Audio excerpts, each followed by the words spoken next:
Welcome to the Folly Show, where we talk about culture and drama and news and anti-politics. I fucking hate politics, man.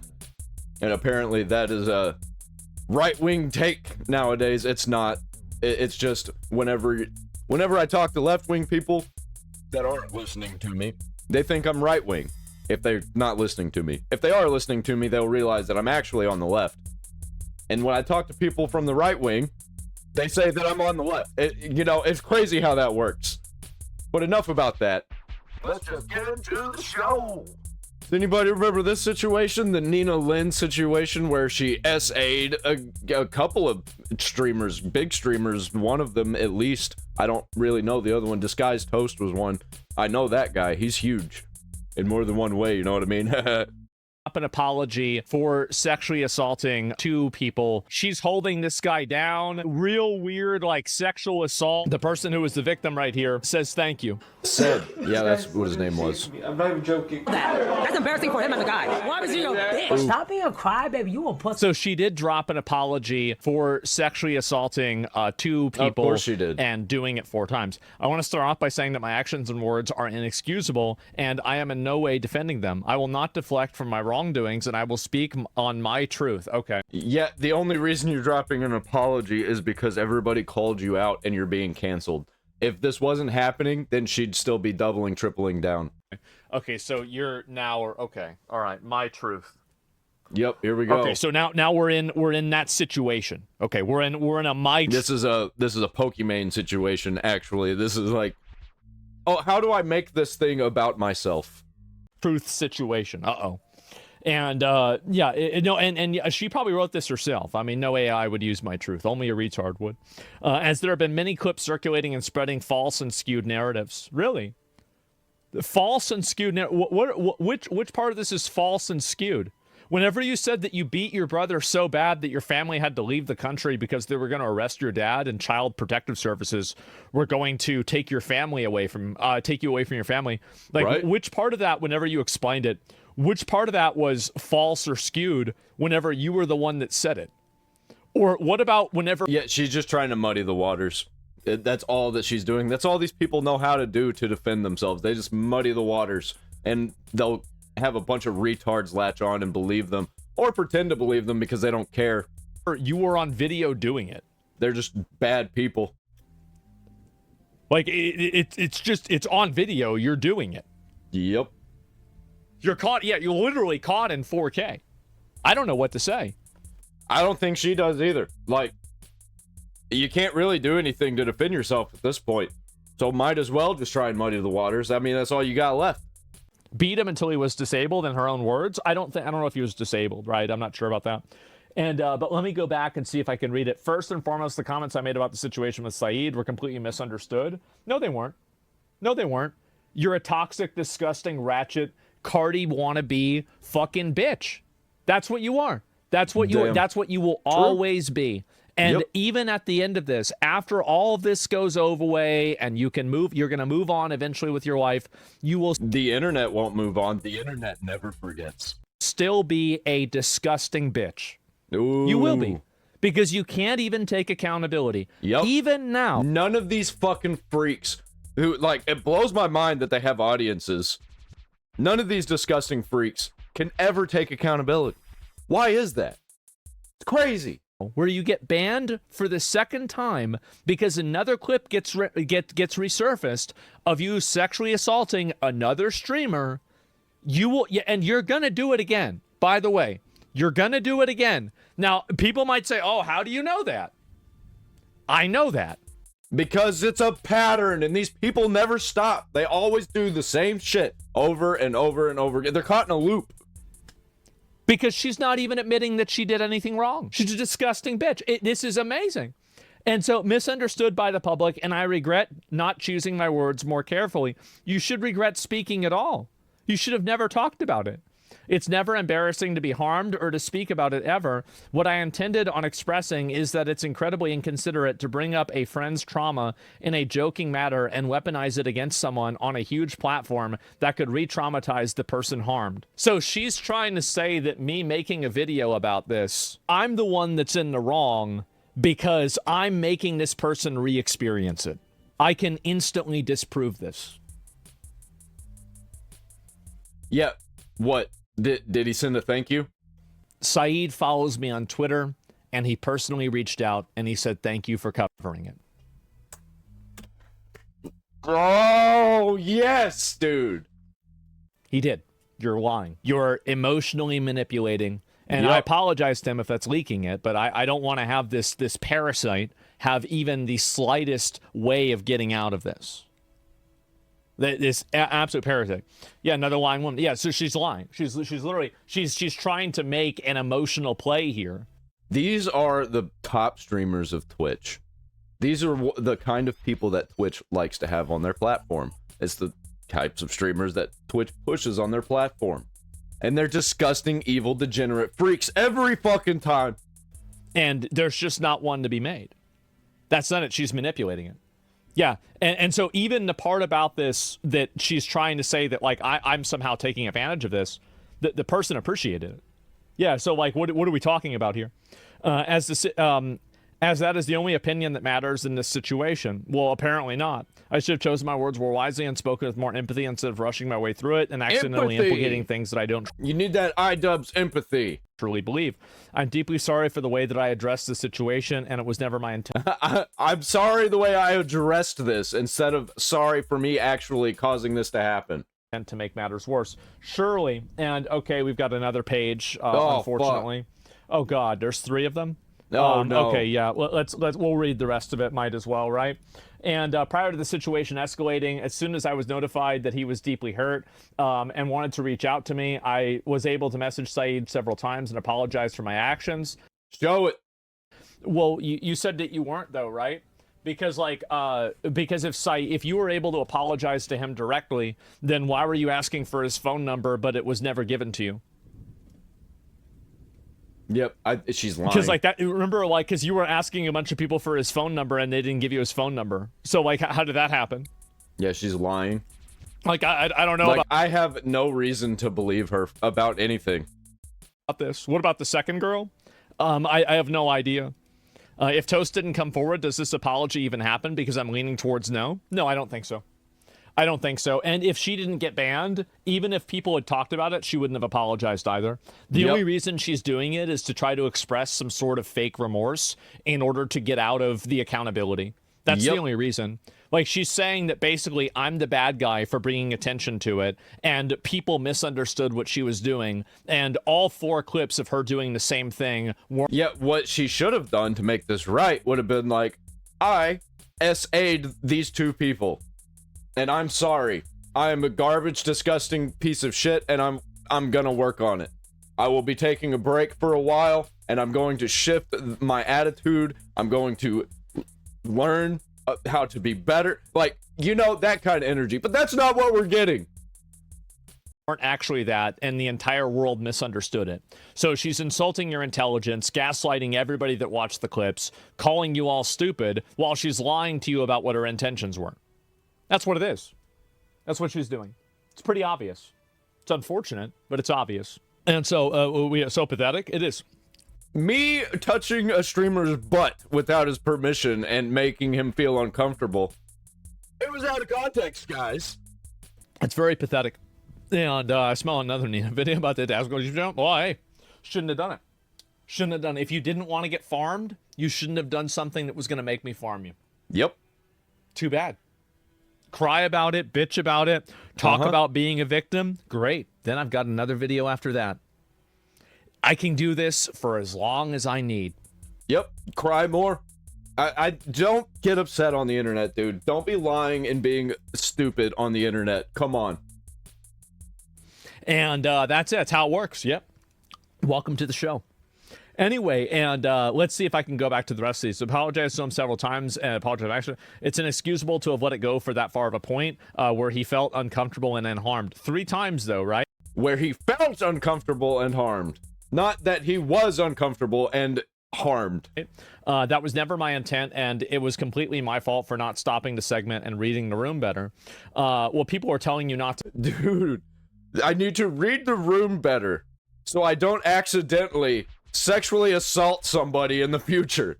Like, how fucking insane. To do it, as I was convinced by others that were close to him, implicated that it was a joke. I joined in, which I was in. I essayed him as a joke, everybody. Wrong, and I will make no excuses for a lack of awareness.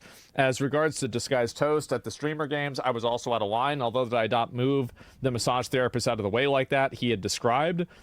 That I did not move the massage therapist out of the way like that he had described. It was on video. And I had asked for permission from Toast before he had laid down. I still shouldn't have been so comfortable with... Well, wait a minute. So do you saying that disguised Toast lied? Because he said that you did this non-consensually. Yeah. So is he I have no inclination to believe her. lying about this happening? Which one do you think is lying about this? Because that's the only way that this could make sense. And yeah, before I laid down, and I shouldn't have been so comfortable with him because I had never met him prior. Dude, this is a Hasan Piker move, 1000%. Don't believe your lying eyes. What you see on camera is not really what happened. To the streamer games, I let the focus on the content creating bind Out me, of and I was context. trying too far to get a clip at the expense of someone's comfort. Deeply regret it. Reached out to Toast as well. Yeah, sure. Okay, there's one more part of this. Let me go back and see if I can find the rest of it. Had a few days to think about how I've been approaching streaming, and my actions can negatively impact people around me. I never want that to be the case. I'm incredibly sorry for all the harm that I've caused, and I will strive to not only be a better person, but be a better streamer overall, or better be a better streamer, be a better person overall. I know that I've received backlash online, and I will take all of that in stride. I will never let the hateful comments stop me from pursuing my passion of streaming. Dude, the hateful comments. It's always about the hateful comments. Like, who gives a shit? Well, I will never let the hateful comments stop me from pursuing my passion of streaming. What about the suspensions? Yeah, those will stop you from streaming. About that? Yeah. It's written by AI. I don't know if it is or not. Yeah. It's definitely not, because there's too many mistakes. I don't think so. And hopefully they never unban her. And I mean, I don't know why you would. I mean, Twitch unbanning somebody that's sexually assaulted multiple partnered streamers. And yeah, she's not. I think they're going to unban her, and she's going to do it again. Or I guess maybe Saeed isn't partnered, but like this guy unbanning somebody who's sexually assaulted somebody else who's an independent contractor, and then letting that person back on the platform knowingly that they've done that. Like, I think that opens your company up for a lot of liability. So like Twitch. Yep. It just more liability, more all the time. It gets worse, everybody. It gets so much worse. Be retarded to ever unban her. It's like every day new stuff comes out about how Twitch is just the worst platform. And I know I've received backlash online. I'll take all of it in stride. Never let hateful comments stop me. The streaming with my incredible community and the team that I built, which have been truly amazing. Whether the comments are coming from other creators, from our friends or viewers, I will strive to be better, learn and grow, and that's my best and only option. I'm aware that no matter what I say or do, there will be people that will use it against me. Well, I mean, you're just a liar. You're even lying in your apology. You're lying in your apology, and you're weaponizing somebody else's trauma to defend yourself from criticism. Like, that's what you're doing. Like, that's obviously what you're doing. Like, it's just... Oh, man, keep reading. Holy shit. In plain English, right? Please explain fast what this is about. Okay, so basically there was this girl, and she held a guy while her other friend, like both of these girls, like massive, just disgusting, like ratchet, ghetto... Like, I don't even know, like, I wouldn't say whores, right? I don't think that's really the right word, but just, like, basically, just disgusting people, right? Just scum. Yeah, like trash, like, basically trailer trash behavior, right? And so they're hoes, yeah, basically, right? Yep. And so they're, like, she's holding this guy, and then her friend is twerking on this guy, and as soon as, like, and the guy's very uncomfortable about this, by the way. And then they also got on top of him in a bed. And I think there was like a third incident that happened as well. And then she also went and grabbed a guy's ass. This is another streamer, and was like massaging his ass on camera in the middle of a stream, right? Whenever he clearly did not consent to this at all. And she didn't even know him. Not only did she not know him like that, but she didn't know him, period, really. And so basically, his ass, yeah, she was massaging that. Which person? Yeah, this guy's toes. Why isn't this person sued? Well, I don't know. But anyway, Andy complained. Because nobody wants to deal with that. That's why nobody ever sues anybody. It costs a lot of money to sue somebody. Yeah, he did complain. Yeah, it was because it's weird, right? And so she also, and then also she talked shit about how the guy that she was holding with her friend was like, it's like, you're not being a man whenever you complain about something like that happening to you. Like, she said it pretty obviously, right? And what a huge see you next Tuesday, if you know what I mean. Again, I'll work even harder in the past. I may not be perfect. I'll be the best version of myself possible. Yeah, you beat the shit out of your brother so bad that the police almost put your dad in jail because they thought it was him. You had to leave the country. You've sexually assaulted multiple people. Like, you're a fucking psycho. You're a retarded psycho bitch, and you should never get unbanned. If Twitch ever unbans her, we're making another video about it, and I'm just going to keep doing it. I'm going to keep pressing. Yep. And that's the energy that we're going to keep up with, man. This is the new culture. The humiliation culture. Welcome to the show! And the thing is, though, what my favorite thing about people like this is that they will always keep making mistakes. Yep. I will be farming you until you retire. And it's gonna get worse. It's gonna get so much worse. I will be. And it's not gonna be because, oh, well, I'm stalking you or something like that. No. It's because you're gonna do something wrong again. You're gonna say something insane again. Welcome to the internet, bitch. And the reason why I know that is because that's what you are. Apples come from an apple tree. And you're a retard tree, and you're going to be doing a lot of retarded things. That's it. And so she's bad, can't get it right. Yeah, it's going to happen again. You're going to do it again. You're going to do something else problematic again, and I'm going to be waiting. I will be waiting, and it's going to happen again. Now, hopefully, Twitch never unbans her, and it never happens, right? They're going to unban her. Right? But where'd assholes come from? The asshole tree, I guess, right? And so that's it. And a 2%er, yeah, she's absolutely like bona fide a 2%er. Like, this is a bona fide, certified 100% 2%er, right? And do you think the SA ban on one platform should be carried out by all other platforms? If I was running a platform and I had somebody who got banned, like, would I ban that person for sexual assault on my platform too if it was with another creator? It would probably depend, right? I don't know. Like, it depends on the platform, right? Like with YouTube, probably not, because YouTube doesn't really ban anybody for anything. But same with like Twitter. Like, I don't think Twitter should ban her because Twitter has like actual like Nazis and like fucking murderers. Like OJ Simpson had a fucking account, right? And so like anybody can have a Twitter account. But like the difference is that if you want to be on a platform that has a certain level of rules and everything. Yeah, if Twitch didn't enforce their rules the way they did, then it'd probably be fine. But the fact that Tectone got banned for 2 weeks for calling a fat bitch fat and a whore, then, and then you don't ban people for actual crazy shit, we got no sympathy. We have no sympathy. Ban them. Ban anybody who is actually doing crazy, psychotic shit like that, man. Then yeah, you should expect to have to follow the rules, right? What about off-platform behavior? Well, it depends, right? The thing is that with a person like this is what I said before, with a person like this, they will make another mistake. They will make another mistake. They will do something wrong again. They will fuck up again. Fucking Tectone, all right. Again, because it's what it's at the... Dude, I see Tectone everywhere. Very core. She was doing this when she was 8 years old, she was saying. Like, this is who she is. So I don't need to, oh my God, plot against this person. You're going to do this to yourself again because it's what you are. And I will be there waiting. I will be there waiting, and it's going to be great. It will be. And will you create videos if you're not allowed to? Dude, absolute cinema. It's diabolical. Monetize the videos on any platform. Would I create them? Yeah, I would. I honestly, if I can do something that puts somebody that I don't like in a position that they don't want to be in, that is something, like, there are very few things in my life that are motivating for me. But being able to shit on people that I don't like is one of the only reasons why I get up in the morning. That's about it.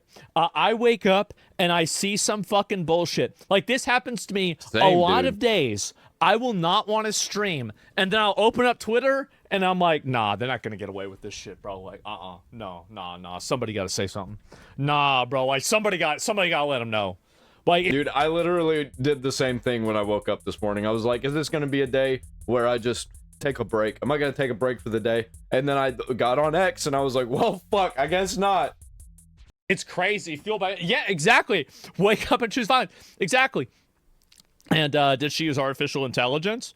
And yeah, thanks for putting this stupid bitch on blast, Zach. This needed to happen. It did. She's just a lying, stupid bitch trying to look for excuses. And it's disgusting that anybody would even slightly forgive her. Nobody should forgive her. Everybody should expect this to continue happening. You don't carry out abuse on your brother for the better part of 10 years. And then you only stop when he probably gets bigger than you do, so you can't beat him up anymore. That's realistically, you know, like, you do the math there, and like, she stopped when he was like 14 or 15. I wonder why.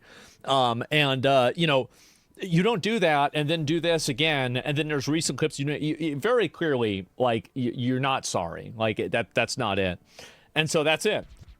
Yeah, she's just sorry that she got banned.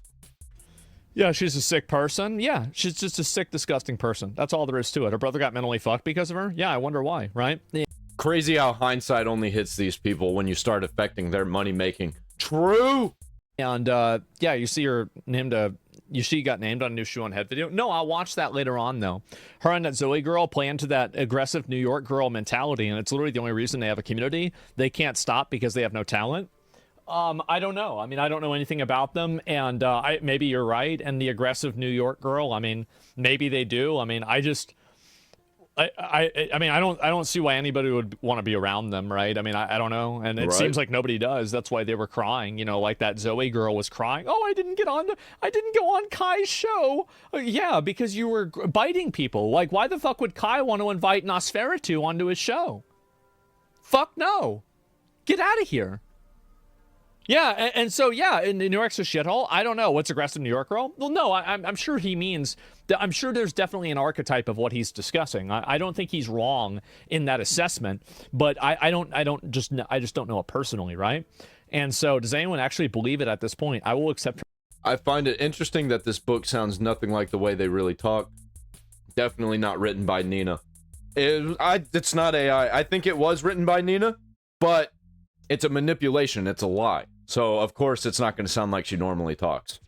Because she usually doesn't give a fuck, and she just says things outright. That's why she said the thing about beating up her brother out loud. Her apology, so long as she never streams again. Thank God, bro. Like, if only, right? If only. So, yeah. And also, like, by the way, and then whenever she gets banned, and then Saeed tweets out publicly, thank you. Isn't that crazy? And then she wants to weaponize the thing that she did to him to defend herself. Isn't that pathetic? How disgusting. No, absolutely disgusting, fucker. Yeah. Nice people, though. Yeah, never give people like this. And again, people might say, oh, well, like, you know, do you Yeah, I'm into females. This is obviously a dude. ever forgive people? No. I forgive in some cases, but I never forget. And I know it sounds like an edgy thing to say, but never forget what people do, especially whenever they don't really take accountability for it and change. The only apologies that I ever accept are changed behavior. And if you don't change your behavior and do things differently, then the apology meant nothing. And I can guarantee you nothing's going to change. It might for a while, but eventually the mask will slip.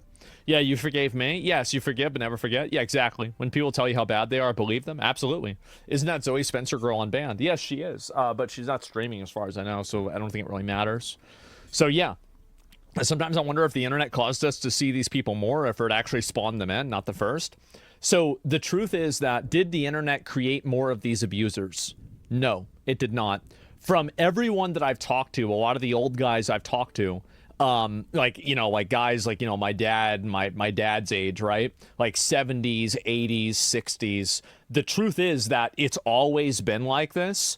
Yeah, my mom is one of those types of people, and she was obviously around before the internet was really a thing. And she is a fucking, well, she's literally psycho now because she broke her brain because of 20, 30 years of doing drugs almost every night, but like she has almost nearly permanent psychosis. Only sometimes she comes back out of it and is a normal person again. But she was kind of this like crazy psychotic bitch that would constantly fight with anybody. Chicks, dudes, getting arrested constantly. Like, no, this isn't a new thing. I just think that people live really cushy lives and they never see any of this kind of shit at IRL. You hang around, or I wasn't really hanging around with meth heads. I was forced to be around meth heads, and those people are fucking insane. Like, this chick looks like a saint compared to the people that I grew up around. But now there's a camera to watch it happen. Yep. And people were, you know, like doing all kinds of weird sexual assault stuff in the 50s, 60s, etc. This was very, very common. And it was actually, according to them, more common than it is now. It's actually less common now because there's so many rules and regulations against it. Back in the day, you used to be able to just do this whenever you wanted. Jesus professed forgiveness. Are you too good for Jesus? No, I'm not too good for Jesus. I'm not good enough to be Jesus. That's the reason. I can't. And also, you always talk about forgiveness, but you're never the person who has to experience the consequences of the forgiveness. So it's easy for you to say, oh, well, let's forgive her, because the odds are you will never be the person who will be the recipient of this bad action that the person could do. So I understand what you're saying, but you have to think about how selfish that is. You do. It's an extremely selfish thing for you to do, to say, let's all collectively forgive her so another person that I have no connection to can have something bad happen to them. Why are you really doing that? You're doing that so you can feel like you're a good person. So really, whenever you abstract this, you're putting other people in danger just so you could make yourself feel good. No. No. Nope. Yeah, right. Nope, you're not going to try to weaponize the Bible, weaponize Jesus, anything like that. You're going to try and play these games. These games might work on Reddit, okay? They might work on Reddit. They're not going to work on me. It's very obvious what you're doing. The even Satan knows scripture. dishonesty is blatant. Dude, so based. I love how Asmongold keeps bringing up conversations about the Bible and Jesus, even though I don't really think he's a Christian, but hey, if you seek, you shall find. The more he talks about Jesus, the closer he's gonna get. So I love that energy, man. All right, we're getting back into the daily Twitch drama news. Oh, dude, it never stops. The perpetual collar gate continues. Hasan just got fucking humiliated again. What did he do? Holy shit, man. It literally never stops. To a series so even Maridon subscribed. In today's video, Hasan is now bragging about being a good and moral person for declining sponsorships. What? His 57-month subscribers have called him out for being a hypocrite. Hasan's number one up, Asmongold, is talking about how Hasan's legacy will forever be the guy who zapped his dog. Destiny is calling out Hasan for using identity politics and calling him a racial predator. Roman Emperor Marcus Aurelius, XQC. Why do, you shouldn't make me have to be on the same side as Destiny. That's crazy. What age of the internet are we in right now? Has responded, cooking Hasan's Superman costume. He's discovering in real time that Hasan is a Nepo baby. He's calling Hasan a hypocrite for wanting landlords dead while his own mother is also a landlord. Massive updates to the Nina Lynn situation where a streamer essayed a multiple men and got a one-day ban. She has apologized and it is bad. Asmon is calling out Mizkif for his fake threats against streamers. Subscribe or you got a 1v1 Hasan in a dog zapping competition. Dude, it's coming. The Mizkif drama, you haven't even seen anything yet. The things that I've been hearing behind the scenes, I don't want to get into it. Literally, look up Mizkif on X, and you will find just droves and droves of bad shit that Mizkif has alleged that he's gonna do, that he has done, and literal clips of bad shit that he has done that really shows what he's all about, you know? You're cooked. Let's up those numbers! Now let's begin. Right, so Hasan is now bragging about being a good and moral person. You cannot make this shit up. Peak delusion. Hasan talks about declining big bag gambling sponsors. His 57-month subscriber reminds him that he took a gacha game sponsorship. Gambling has such a corrosive influence, and yet for some reason He's not there wrong. is no restraint on this side. Yeah, None whatsoever. He's not wrong. And it's basically left up to the individual. And I say this as someone who is also operating a media company, I guess, if you want to call it that. And like, there have been so many opportunities for me to just make a fuck ton of money that I have just personally refused to do so. But why the fuck would anybody else? Why the fuck would anybody else turn down millions of dollars in ad funding from one of these companies? But it isn't just major. And the more pervasive this stuff becomes, the more normalized it becomes, and the less True. there is an incentive to even I say agree. no to it, because at a certain point, even your audience is not going to look at you weird if you do it. You know what I mean? Wow, guys, Hasan is just so moral. The Yeah, right? multi-million... Like, I agree with him, but he's just bullshitting because he doesn't actually believe that. Billionaire with unlimited money, nepo baby with billionaire dad, turned down some money, guys. This is such an achievement. As always, Right. Hasan's moral compass is completely out of whack. You know, gambling bad, but supporting terrorists and zapping your dog, very good, guys. Now, obviously, it's okay to set your, like, moral boundaries and whatever, but you at least gotta be consistent, right? You would Yeah, think- dude, the most inconsistent person that I have ever seen stream online. Like, holy shit. Yeah, his moral compass is just like... It's like he's sitting in the middle of the Bermuda Triangle with his compass. that punching a guy is less bad than stabbing a guy or shooting a guy. But in Hasan's logic, it is not escalating. Apparently, gambling is worse than supporting terrorists. Also, he is pretty much the ultimate hypocrite because he was going at the Kick platform for promoting gambling and stuff like that. But Twitch does the exact same thing. They have gambling ads as well. Well, he can't talk bad about Twitch because that's where he gets his bag. And they don't even crack down on literal death threats and open anti-Semitism. Also, I love how he automatically assumes that nobody else is as moral as him, right? Nobody else would ever turn down gambling deals or a lot of money because they're not as good-hearted as Hasan Piker here, man. How fucking delusional is this guy? Most of us have never taken a gambling deal either, so get off your high horse, buddy. And I gotta say, I think stuff like that has way more value. Yeah, somebody who's gotten millions and millions of dollars and gets offered some gambling money, and then he says no, that means nothing to me because he's already rich. So it's not going to affect him any. Somebody like me who turns down a gambling offer, which I would not be, I'm not going to be promoting gambling at all ever because fuck that. I don't care how much money you offer me because I'm not here to make money. I am here to provide culture and talk about culture. And I don't want gambling to be a part of that. Like, I have a theme. When you're not already wealthy, right? It's very easy for established top creators to decline a large amount of money because Right. they already make a large amount of money, right? But if you're just up and coming and this is what you need to pay rent, then it's much more admirable because you're standing by your morals even though you really need that money. Right, so then a 57-month subscriber calls him out. Now we got a guy who's been subbed to Hasan and been paying him for 5.5 years. That's it. Dude, this is awesome. Look. I just talked about how I turned down $1 million in a sponsorship for Folly Market, right? On election day. And this guy goes, "You did take that one gacha game sponsorship." Like, this is what I mean.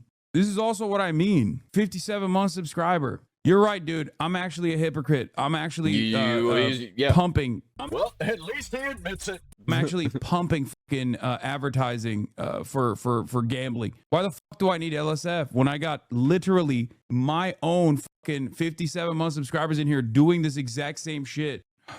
Yes, I do take video game sponsorships. Doing marketing doesn't mean you promote gambling. No, if I did marketing or promotion for a direct gambling company, yes, it would mean that I'm promoting Dude, gotcha games are literally gambling. What the fuck are you talking about? gambling. This is true. I do not. And even when I took on the Chinese game sponsorship, I didn't even know that there was Chinese game sponsorship, gotcha game. And he did know, he's lying. a gotcha component associated with it at all. Right. So you took a sponsorship for a game and didn't even know what the fuck it was? Bullshit. So let me get this straight. You took this Chinese game sponsorship, right? And you just had no idea it was a gotcha sponsor. So 2 things. Number 1, just speaking as a creator, you absolutely knew it had a gotcha component. There's just no way. They tell you in the fucking brief, you absolute pathological liar. So basically, Hasan wants us to believe that, oh, there was just this game with in-game currency, and it's giving me these virtual items, and oh, there's also a lottery-like mechanic, right? Yeah, it just seems like a regular game to me, guys. I don't even know what gacha is. Is that a type of tea? Is he talking about matcha, guys? Second off, let's believe Hasan, which you should never do, by the way, but hypothetically, for the sake of argument, let's say we're in an alternate universe.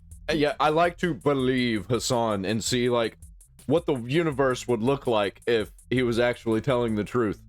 It is a fucked up, weird universe where nothing makes sense. It's a literal 7th dimension where Hasan is actually telling the truth. Never gonna happen, by the way. But let's just assume he had no idea that the game had a gambling component, right? He still stuck with it, still went through with it. Then didn't you just admit that you were completely incompetent and you didn't even check your sponsor and you just promoted it to your audience anyways for a quick buck? Something you just said you wouldn't do, and you're so moral for not promoting stuff like gambling, but then you accidentally promoted something that was harmful to your audience or something. So either way, he comes off bad here. Also, now I see why he literally wants to quit streaming and go away. He had that whole unhinged meltdown.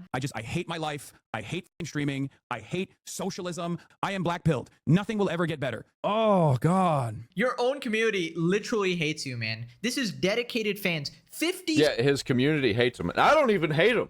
I just wish that he would stop and he'd come around and be a fucking actual good person, all of the things that he pretends to be. 7-month subscribers. That is a dedicated fan, right? And these people are calling you out every single stream at this point. We've seen so many examples, and it's actually just sad, man. You can't even call these people far-right grifter, MAGA Nazis, Israel supporters. These are literally your fans. They're Hasanabi heads, or whatever cringe name this fucking guy has, right? Just accept it. Your own community is turning on you. People responded, chatter, place, zap. How do these 30+ month subscribers call him out and continue to sub to him? What is going on? Cult behavior. Hasan sure has a lot of clips of himself telling us how heroic and amazing he is. Oh, didn't you know he's literally Superman? He just wants good for the people, guys. This is what I'm talking about, but this is also what I'm talking about. But he never tells us what he's talking about. No one wants to sponsor a dog shocker. Bro, first look at a gacha game and you know it's gacha. Come on now. He's just bullshitting. He's just lying. What a liar, dude. What a wheezy little liar, dude. Moving on to Hasan's number 1 up, Asmon Gold. He's talking about how long the dog zapping drama has been going on, and there's still a bunch. Yeah, it's not going away. It's staying forever. Of memes going viral. Yeah, he will forever be known as the guy who shocked his dog. That's like, even celebrities know about it. Asmongold predicts Colorgate will go on indefinitely, says it's currently Hasan's legacy. Forrest tweeted, top esports is playing like they're Hasan's dog, and if they play the game or contest any objective, they get zapped. What the fuck? Kaya, please! Oh, dude. Oh, come on. In 1 year from now, do you think people will still be talking about Hasan's dog? Yes. I agree. Yep. I agree. I think this is going to be going on for a while. I feel. And dude, the longer it goes on, I think the funnier it's going to get. I think it's going to be a meme that it's still going on in a year, even 2 years. Like, this is going to be one of those things that just goes on indefinitely, right? And it's like, it's going to be like the Rage comic memes that I still see them everywhere. And those Rage comics were from like 15, 20 years ago. just like it's becoming pop culture now. Yeah, exactly. Yep. Like it's now basically like this is. It's part of our culture that is taking over, and it pretty much has taken over. It's just that the other culture is trying to hold on, and it's not helping. is his main contribution to the internet so far. It's not, you know, the work with the, you know, different types of democratic socialists that he's tried to get elected in America. It's not awareness of these different political issues. It's a meme of him electrocuting his dog. Oh, God. Yeah, there it is, right? It'll be on SNL. Yeah, bro, that's it. And it just, I don't know what you could say about something like that, right? That's the legacy. Yes, that is your legacy right there. I mean, this is probably what Hasan hates the most, right? This absolute egomaniac freak. He had one goal in life, right? To be seen as a respected political commentator. Dude, imagine being Hasan and not knowing how the current internet works. I think he's still stuck in like 2014, 2016, and he's wanting that energy where you can just pretty much say what you want with your audience and like nobody's ever gonna do anything about it. But no, we're not there anymore now. The internet is the culture. You are a part of it. And we humiliate people around here. Welcome to the internet, bitch.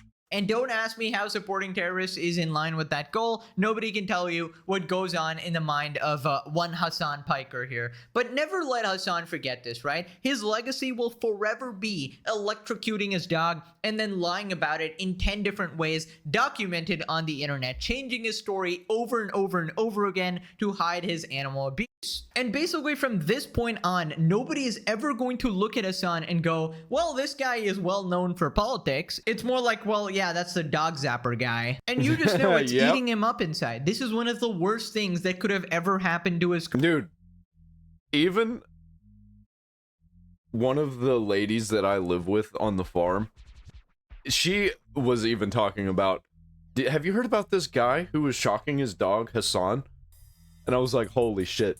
She's like over 50 years old, dude, and she's barely on the internet. She's a teacher. Like, and I'm just like, oh man, it's making waves. Everybody knows about this. Even people who aren't online know about this now. Career. Superman for Halloween? No. Shazam is a better fit for him. The drama will never end, and we all from the commentary industrial complex will be eating good. Dude, the Jaden from Yu-Gi-Oh meme. Okay, Jaden Yuki meme, that is taste. That is taste. Yu-Gi-Oh! GX fire. was amazing, all right? Everybody only talks about the original Yu-Gi-Oh! GX was awesome. Yep. I don't even like the original Yu-Gi-Oh! That much because it was kind of, that didn't really make any sense. The show got better at GX. They actually knew what the game was about, even though it's still kind of weird and messed up and didn't make sense. But it made a lot more sense than the original Yu-Gi-Oh! Especially that Season 0 season, you know, had nothing to do with the actual card game. And it was just kind of brutal and unhinged. Dog shocking cockroach. What an amazing internet legacy. Back in the cell with Destiny. Moving on to Destiny, calling out Hasan for using identity politics in his arguments, and then he calls him a racial predator. Context, basically Hasan was criticizing foreigners in Japan who complain about other foreigners, right? The only problem is he's a massive hypocrite doing the exact same thing. Complaining about... Dude, he's so not self-aware, man. Foreigners in Japan as a foreigner is the most insane thing I can think of. Brother, you're the foreigner. Like, what Brother, you're the foreigner. What are you talking about? are you talking about? Since the last time I've been in Japan, this is my third time now. Yeah. I've seen a lot more fucking white people out here. Oh, for sure. Okay? Oh, yeah. And I don't like it. Whoa. Another huge problem you have too with these guys going back and forth is Asmongold is always going to be able to put a more coherent point across when it comes to identity politics stuff, because Hasan weaponizes identity politics to force feed you class consciousness, which is fucking retarded. Okay. Yep. Nobody. He really wants class warfare to be a thing. And you know who always comes out on top in class warfare? The rich people. That he is one of. Even though he pretends that he's one of the poors. Cares. It's never happening.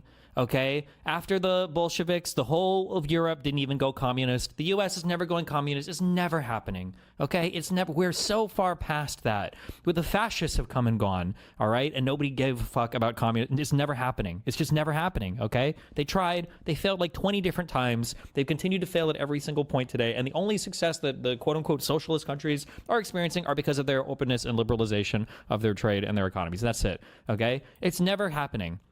Also, there's no such thing as a socialist country. They're not actually socialist. They are capitalist. If they have trade open, they are capitalist. They just pretend to be socialist and have socialist policies, and they're just... a lot of them aren't going to exist in, like, the next 10 years. They're going to have to make major changes, because they are doing some weird stuff, man. They're banning things, they're banning people, they're banning platforms, and it's just like... Their people aren't going to take that. You're just, you know what you're creating? You're creating a criminal culture. And you're letting people from other countries take over. It's not going to be good, man. It's not going to be good. It's going to be so much worse. It's probably going to cause a lot of war. Hasan weaponizes identity politics to feed you class consciousness. And then Asmongold weaponizes identity politics to feed you worse identity politics. So Asmongold is always going to have the better point, just because he's playing in a more, as disgusting as it is to say, he's more honest about it. And I think that comes across to the viewer as being more honest about it. I agree. Like Hasan, a Turkish, I don't even know where the fuck this racial predator, like camouflage guy, I don't even know where he's from or what he pretends to be. It depends at any point in time. He's literally Rainbow Road changing, okay, right before our eyes. Yep. Whenever it's convenient. Okay, racial predator is diabolical, bro. Oh my god. I think Destiny and Hasan have these sort of terms of like debate PDF file where you just sort of attach a heinous label to something else and it just makes it really funny. Also, you said something about Rainbow Road. The word is actually Schrodinger's Turk. You never know what he is unless you look inside the box. He exists at 2 quantum states at the same time, right? He is every color at the same time until you open the box and you look at the situation and then he'll choose one, whichever benefits him, right? Also, honestly, it is really impressive how Hasan has brainwashed his audience into thinking that he lives like a socialist, right? The only reason I feel like is that it gives people false hope because all the utter pathetic losers in his chat will never amount to anything in life, right? They probably refuse to work or do anything productive. Obviously, they're watching Hasan Piker streams all the time, so they want handouts, and they believe Hasan is a literal god, a cult leader, who's going to change the entire world and convert it into a socialist utopia where everybody is rich and well off, and then they don't actually have to do anything. So that's why they tossed their last $5 at him in a desperate gamble, like Kaiji the Ultimate Survivor, hoping their god actually starts a revolution. The only problem being is that you say you want a revolution, well, you know, we all want to change the world. That has literally never worked in reality and never will, because at the core of it, competition is usually what leads to innovation and progress, right? And that's why Hasan has even done so well. Because of the capitalist society he actually lives in, he has become a multimillionaire, right? He only claims to love socialism because it's free points among the morons. By the way, that rant just described his entire mode of operation, the way the entirety of his chat actually thinks, right? It's not even a joke. That's literally it. Moving on to the man who got a perfect score in his SATs, a man whose IQ is so high it cannot be recorded by mortal machines, XQC. Here he's talking about Hasan's Superman costume. And dude, he was being unironic with his Superman costume, thought he was badass, while literally everybody else on the internet was wearing costumes to be a meme. So, it turned into a meme. Now that I have money and I still do it, people are like, chat. Now that you have money, what the fuck are you talking about? He should have kicked into the meme and just went for chat and just disguised as Zeus. Guys, I'm gonna say what it is. Dude, everybody else was doing memes, so now you're just being humiliated because you were the only one taking yourself seriously. He should take the opportunity to really get some points with the internet and just be Zeus. That's it. He's the master of lightning, the god of lightning, no? Or Thor, or guys. Imagine chat, him as electro wizard, right?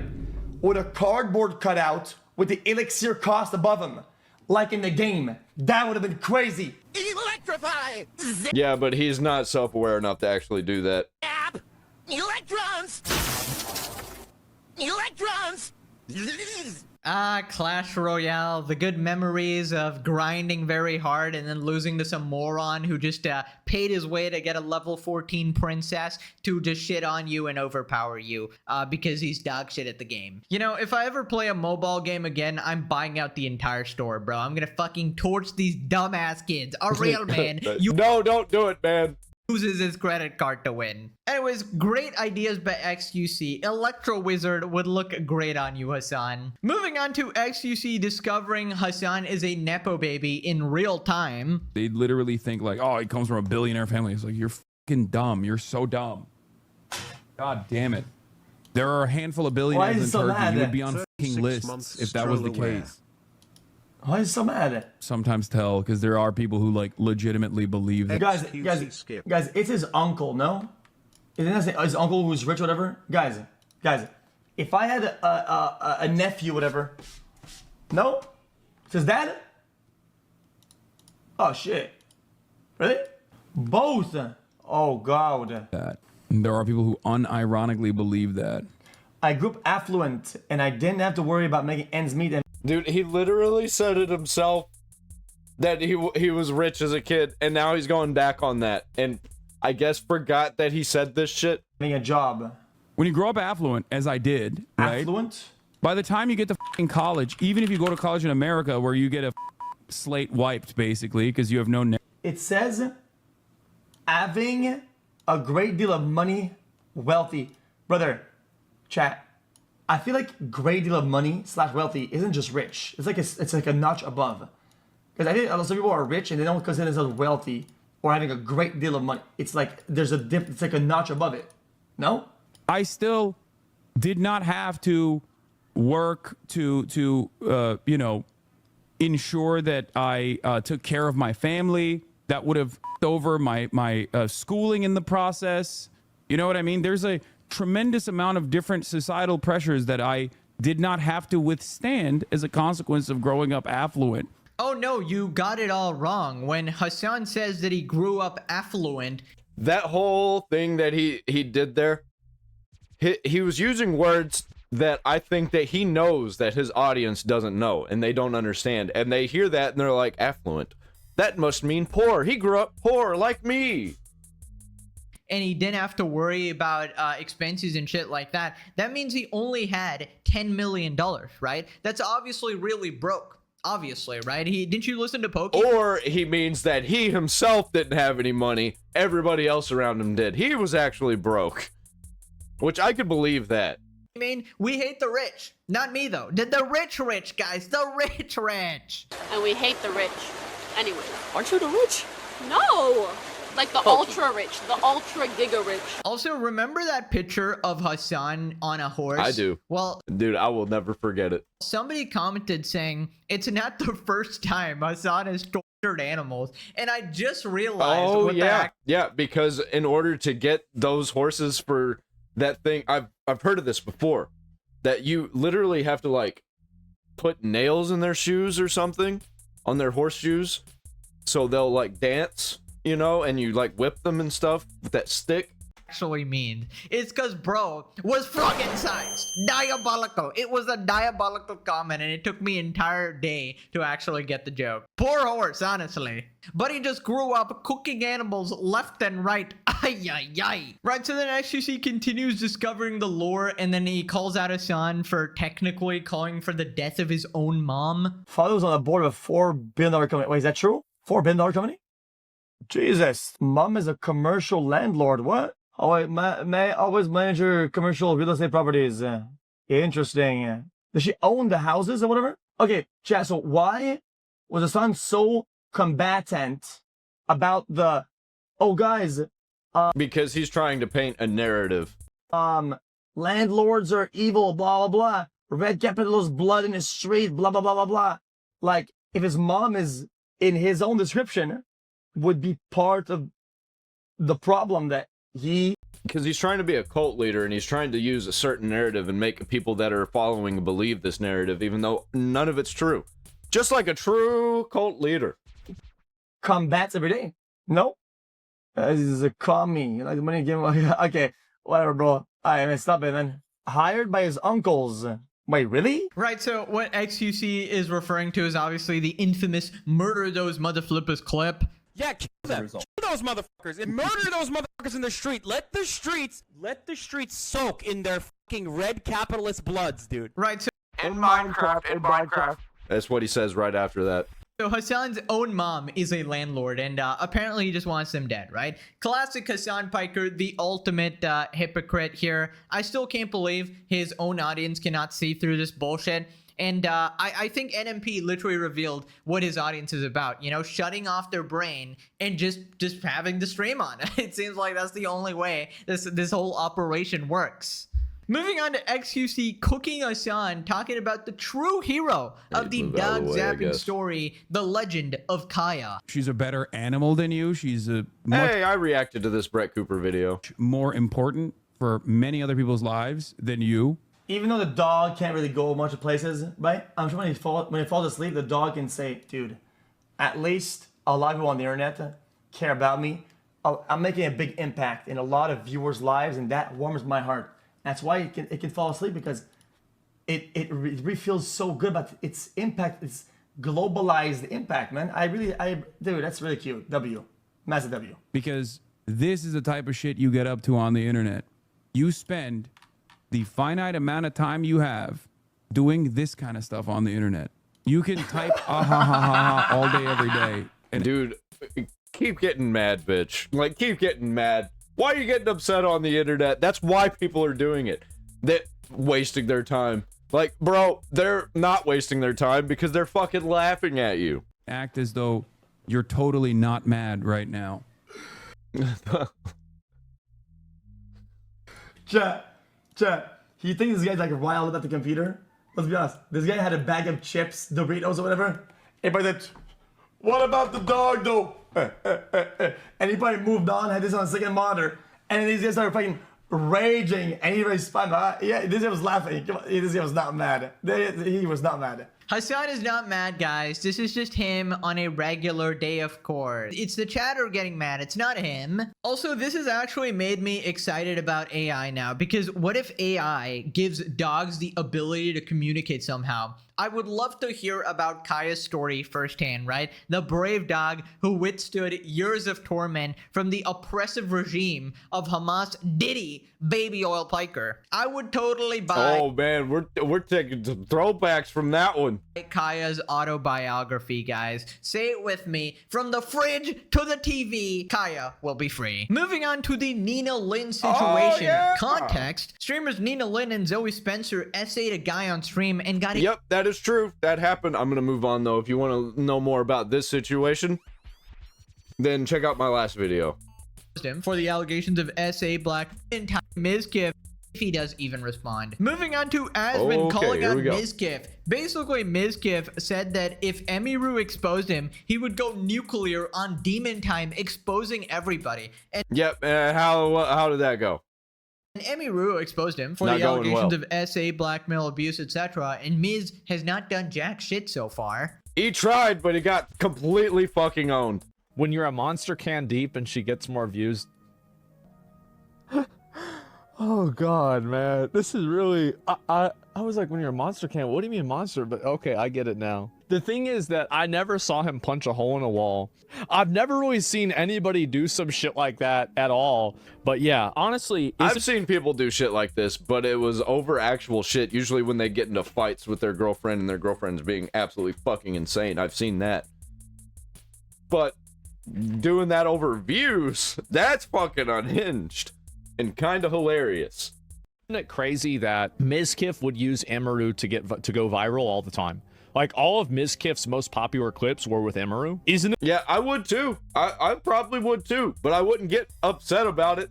Isn't it poetic that the most popular and the most viral... I would be completely upfront about it and be like, Emiru, I am using you for views right now. But he was way too absorbed with himself to actually acknowledge that. Miz has ever been, even now, is because of Emiru. This is his legacy. This is it. And it's like Hasan's legacy is the dog zapper, Miz's legacy is the wall boxer and the plushie fighter. That's it. And so, yeah, living in enemy shadow. Yeah, it's really sad. And after everything, it's really funny. It sucks what happened to Imaru, but I'm kind of disconnected from it. I'm like unattached from it. On the outside looking in, this shit's hilarious. And it's just absolute cinema. I don't know what else to say about it. And all of that, I've noticed that, you know, I don't know what happened. I mean, fuck around, find out. You get what you fucking deserve. But like, he just didn't even go live. Remember, like, Miz was talking about like, it's time for me to go, you know, demon mode. Like, where's the whole clip about this? Yeah, it's time to go full demon mode. Sub. It's time to go full demon time. It's clearly obvious at this point. What happened? It's full demon time. Why not? Where's it at? It is time to go full demon time. The demon realized that it couldn't win. Just letting you know. Who cares anymore? I will expose. Yeah, in the fight of good versus evil, evil never wins. Everything about every person that you've ever known. And it is time to go full demon time. Yo. Yeah, even if you do that, like, you can say shit, but you're gonna have to provide evidence, and you're like, even still, we're gonna think it's manipulated because look at that rabbit video that he posted. Fucking, it was nothing. What's going on? Why not? We just decided not to do this. Let's watch the world burn. Oh. Here, I'm taking out of sub-only mode. I was waiting for this. There you this. go. What's up, chat? Man. Let's watch the world fucking burn. If people want to act like this, I see some people saying some very obtuse things. Yeah, obtuse. We can watch the world burn. Fuck it. This guy thought he was the Joker, and it turns out he was just a joke. Ain't that? Yo, dude, yeah. Oh, and I've seen a bunch of clips that it's just gonna make everything worse.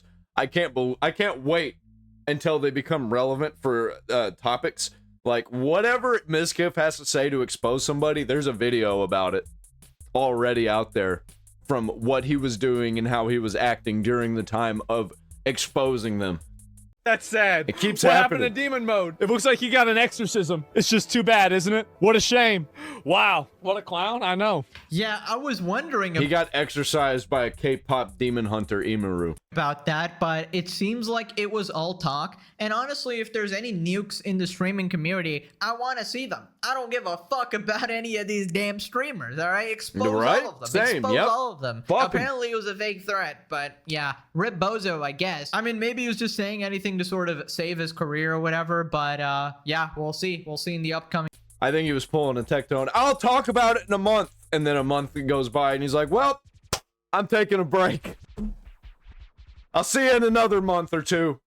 Oh, all the VTuber drama continues. If you're going to get upset and insult people on the internet, you're going to get owned by the people who don't get upset who insult people on the internet. I don't think anybody should be insulting anybody, but I'm kind of guilty of doing it also. But I don't get upset on the internet because I'm an alien and the internet is not real. I kind of think of it as entertainment. All of the internet is entertainment. And if you get upset on the internet, you're going to get absolutely owned.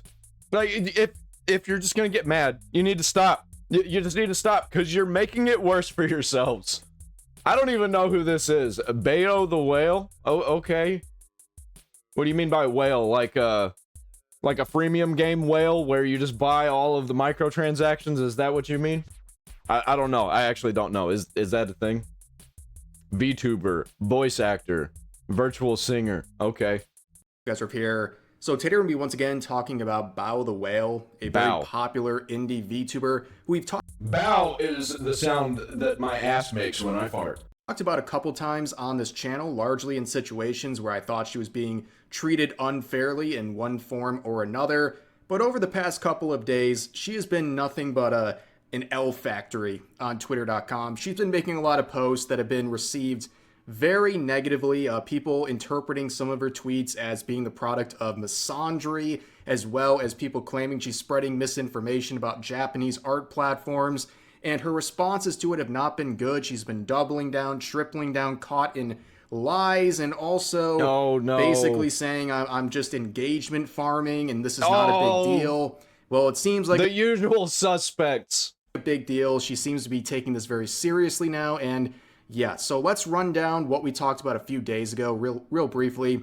She made this post basically saying if you're a small female content creator, if a large male content creator approaches you and love bombs you, you should be cautious. And people, at first, many interpret it as the product of misandry. They thought she was saying all men bad type tweet. But then shortly after, she would correct kind of what she meant, claiming that she wasn't talking about just one variation, that it could be like a male VTuber to a female VTuber, or a female to a male, or a female to female, and so on and so forth.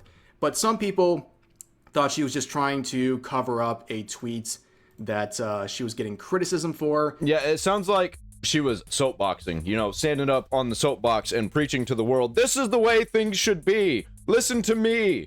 Do things how I say. That's what it seems like that she's doing, and a lot of people do this shit. They think they have power on the internet because they have a whole bunch of followers. Like, you just make yourself look like a fucking idiot.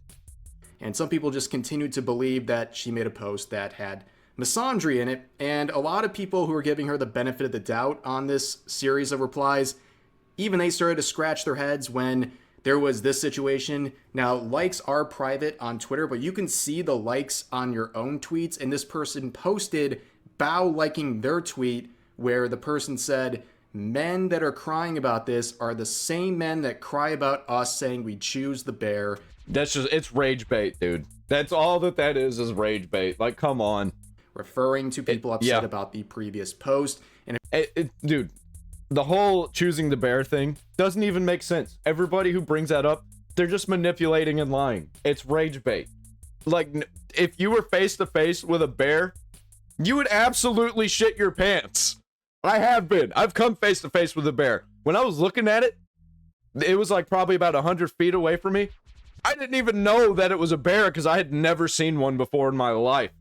And then when I actually realized what I was looking at, I was like, oh shit, that is a bear, and I froze. I couldn't do anything. I was freaking the fuck out on the inside. I felt like if I moved, that it would see me and it would just come up on me and slowly eat me. People that say this kind of shit have never heard the audio from Grizzly Man. If you're not terminally online, the whole choose the bear thing is a situation where millions of women across the world have said, if I was alone in the woods and I had to choose one thing to be with me, I would choose a bear over a man. And that is just a lot of mental illness, to say the least. But then they don't even believe that. It's just rage bait. We have some other Twitch clips coming from her where she was making fun of people who were criticizing her, including men, and like making fun of their hairlines and stuff. And then she posted this on Discord. Yeah, coming from a person who hides behind a VTuber avatar. Like, come on.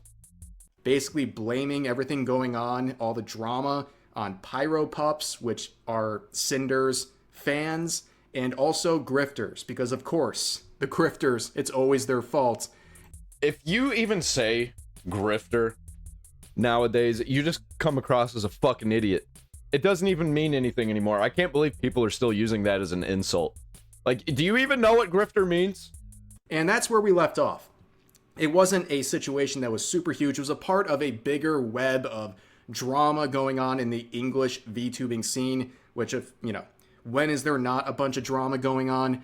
But this is where we pick off since last time. I love she it so would much. double down again on this tweet where she is clarifying or trying to. Yeah, I said, if Harvey Weinstein invites you to a party, don't go. Well, tell that to Emma Watson. One where she's being accused of misandry, where ironically, she responds to a large male content creator who has like 1.5 million subs on YouTube, where she said, I said if Harvey Weinstein invites you to a party, don't go. And it ruffled some feathers. And as I pointed out, this was my only interaction on Twitter with this whole situation. I just simply said, that's literally not what you said, with a screenshot of her previous post. It's not what she said. She's talking about content creators, and specifically male content creators, love bombing, small female content creators. What the fuck is love bombing? Love bombing doesn't even make any sense. Because if you try and go up to a female that you think is pretty, that you think is cool, that you want to try and maybe have a chance to date, that's called love bombing nowadays, which that's not what that is. I don't give a fuck, man. If you're a dude and you want to go up to a female and ask her out on a date or something, go get some coffee or something, shoot your shot. Like, no, what the worst that she's gonna say is no. Well, actually, that's not even true. She might crash out and try and attack you or something nowadays, but you got to be willing to take that chance, man. And she's describing it here as Harvey Weinstein. That's a totally different situation. Yes, I get what she's trying to say down here and the caution the small content creator should take in that situation, but why would you even say that? It's pretty fucking obvious what you're doing here. You're soapboxing, trying to act like that you are an authority on the internet. You were not talking about Harvey Weinstein. That's not why people were upset with this, and that's why people are pointing out the inconsistency here. But yeah, I think this Bow the Whale person is just forever alone and is upset about it. And is basically like made herself forever alone. Then, around that same time, she made this tweet, which will be pretty much the focus of the rest of the video, where she said, "Artists, please ask permission before publicly posting finished commissions. I know you're really excited about finishing a really cool commission, but you might accidentally spoil a client's project. So many commissions I just gave up doing anything because it was posted before I could do anything with them." And before this gets deleted, spoiler, gets deleted, it would have several million views, and it got a lot of attention, including people angry at a specific platform, because about 30 minutes after she made this post, in the replies, she would say multiple times about Skeb. She would say several things about Skeb, but she said this: "I hate you, Skeb."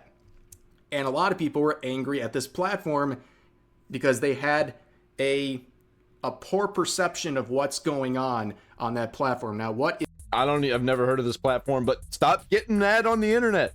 If you actually hate Skeb, show us the details. Don't just fucking say it. Don't say it's a problem. Don't just say the things you think is a problem. Show the problem.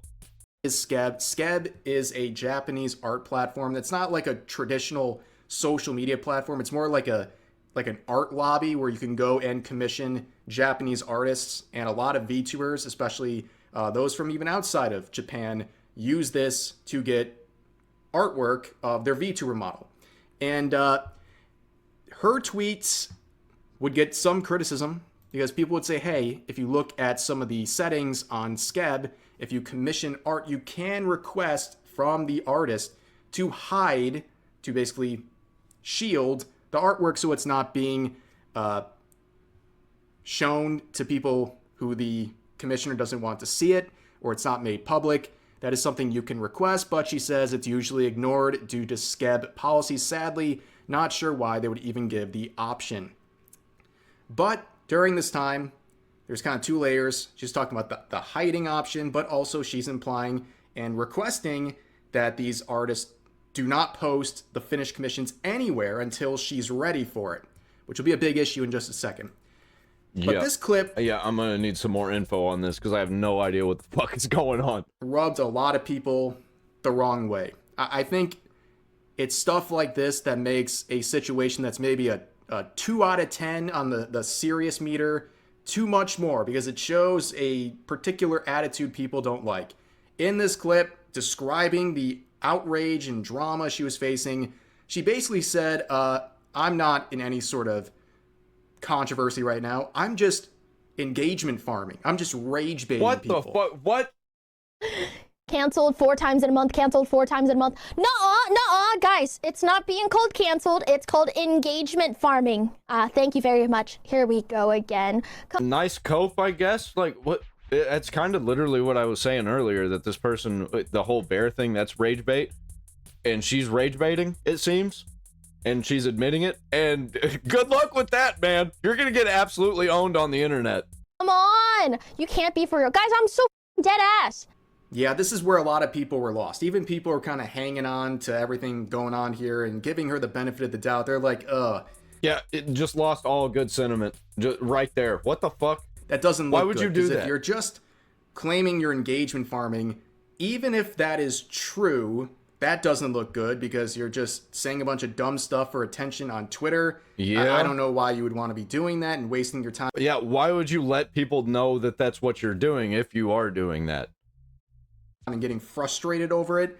And if she's lying, she's downplaying the criticism she's getting from many people, including a lot of her fans, over the recent tweets.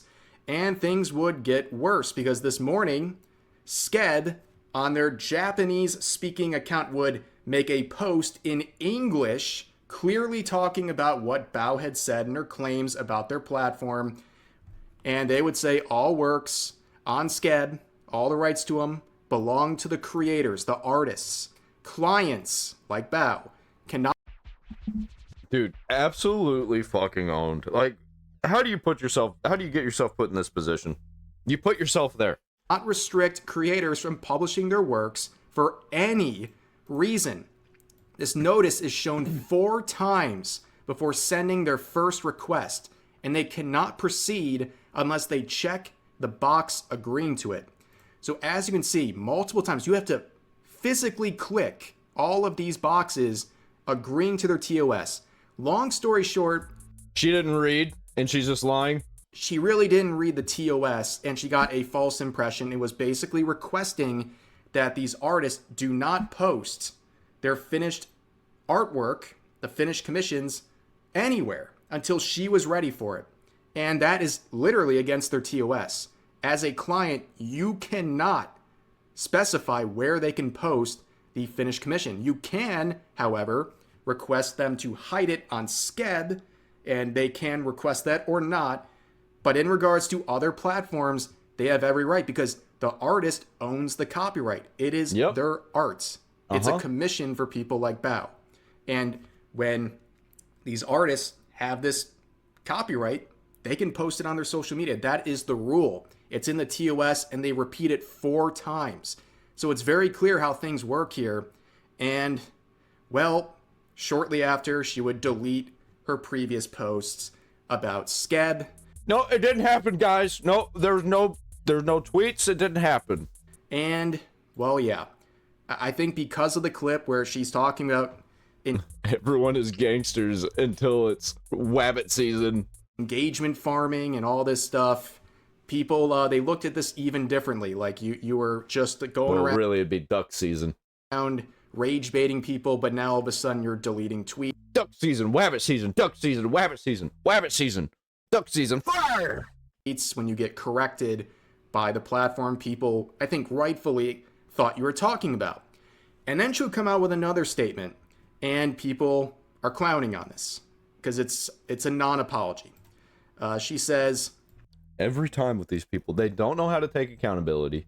They always rage bait, engagement farm, and then whenever they get called out for it, they never apologize, take accountability, they misconstrue, they lie. Or they have a fake apology where they apologize about other people feeling bad. My original tweet was not about Sked. It was about my general experience with commissioned art.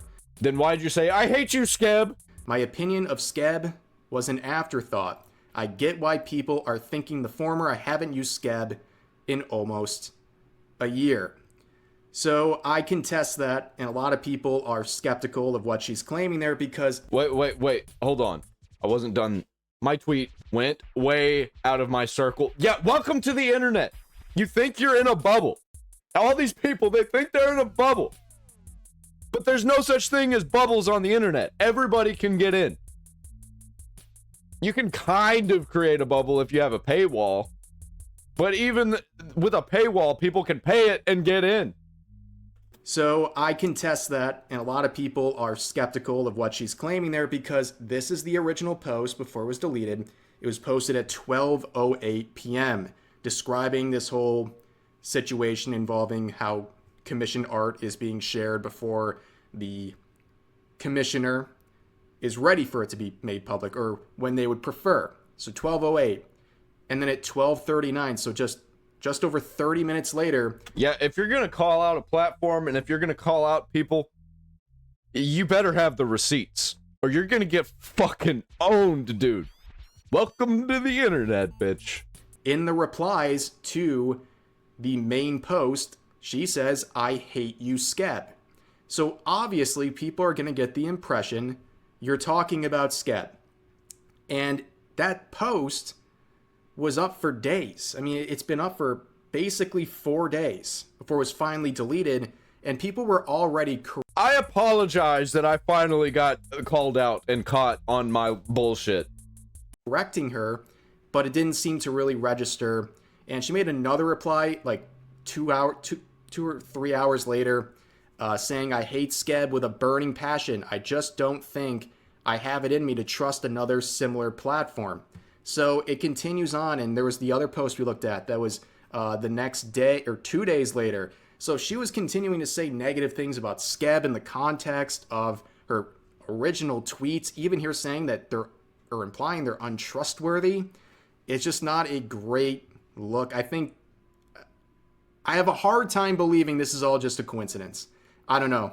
Just seeing the timeline of events and the context, it's you should understand why people thought you were talking about Skeb, and we didn't get a clarification for like 4 days. So she continues on saying, "My tweet went way out of my circle and understandably lead a lot of people to think what I was saying to be 100% about Skeb." Because you didn't make it clear, and that's literally what it looked like. And I think she's bullshitting, I think she's lying, and she is talking about Skeb. It wasn't. So the thing is, she's saying the tweet went out of her circle. Like, no offense, you have 664,000 followers on Twitter. Everything's gonna be out of your circle. Like, let's go back for a minute. Hang on just a second. Because, all right, sometimes it happens, sometimes it doesn't. I just don't want my not safe for work commissions connected to my Skeb profile. Here's a thought. Don't be drawing porn. Don't be selling porn. You're just gonna invite demons in. That you know, you do shit that's disgusting and weird, you're gonna invite disgusting and weird shit. And usually these people are disgusting and weird.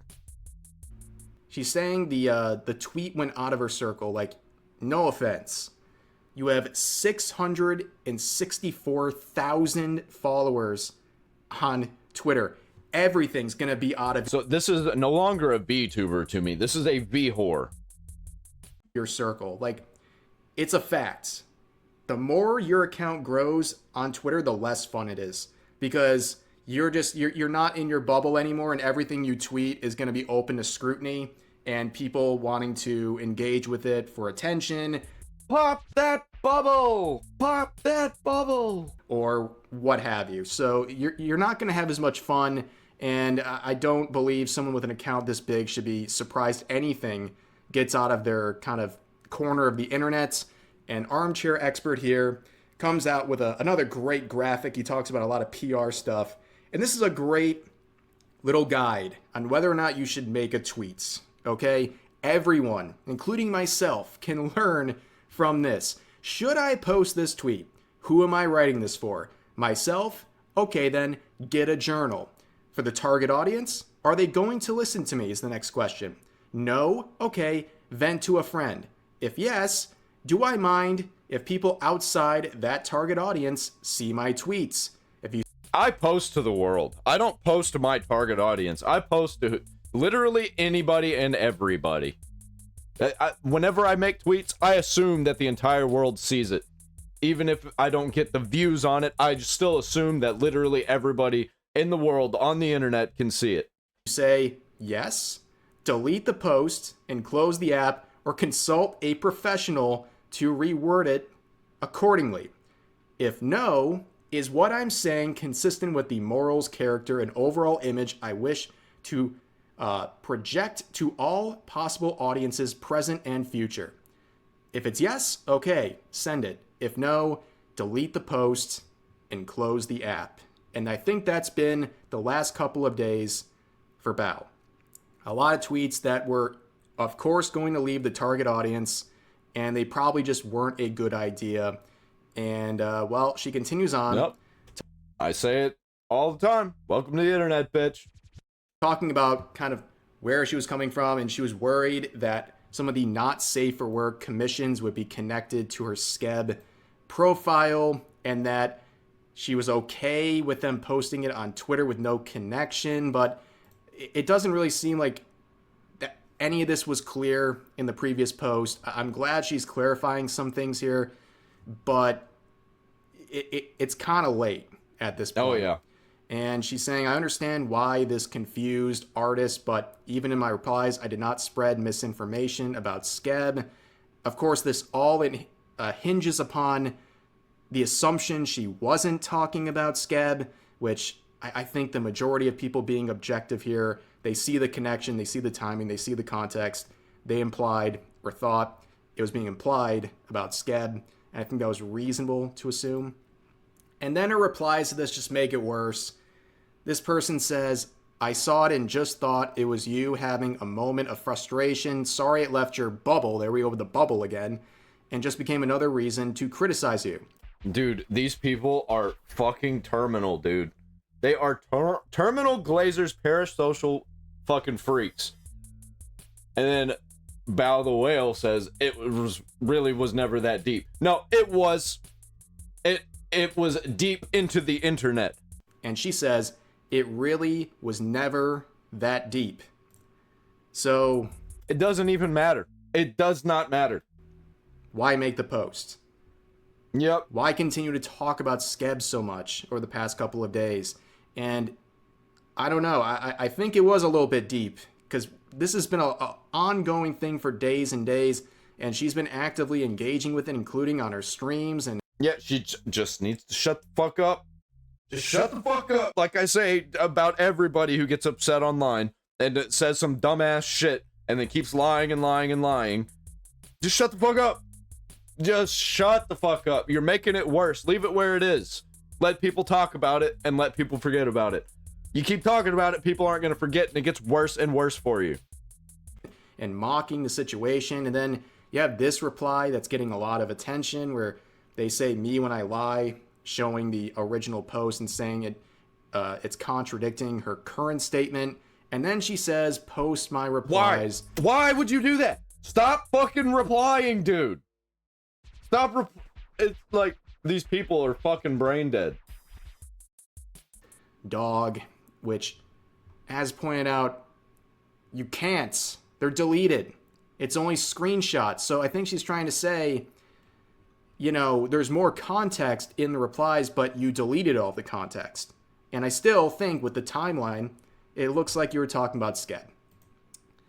But then, a couple hours after that, she would make another post in response to the backlash on the previous one saying, I haven't been acting like myself at all. I feel that this year poisoned me deeply, and I'm not able to focus on anything but all the negatives. It's all I can think about, and it's not fair to... Well, you're starting to acknowledge it. Good. Stop crashing out on the internet. Stop getting upset on the internet. It's pretty easy to do that, actually. Air it out in a space that's trying to heal. I am impulsive, and I don't think things through. I wear my emotions on my sleeve, and that is a terrible combination. Yeah, true. It's irresponsible and really dangerous. I am very sorry.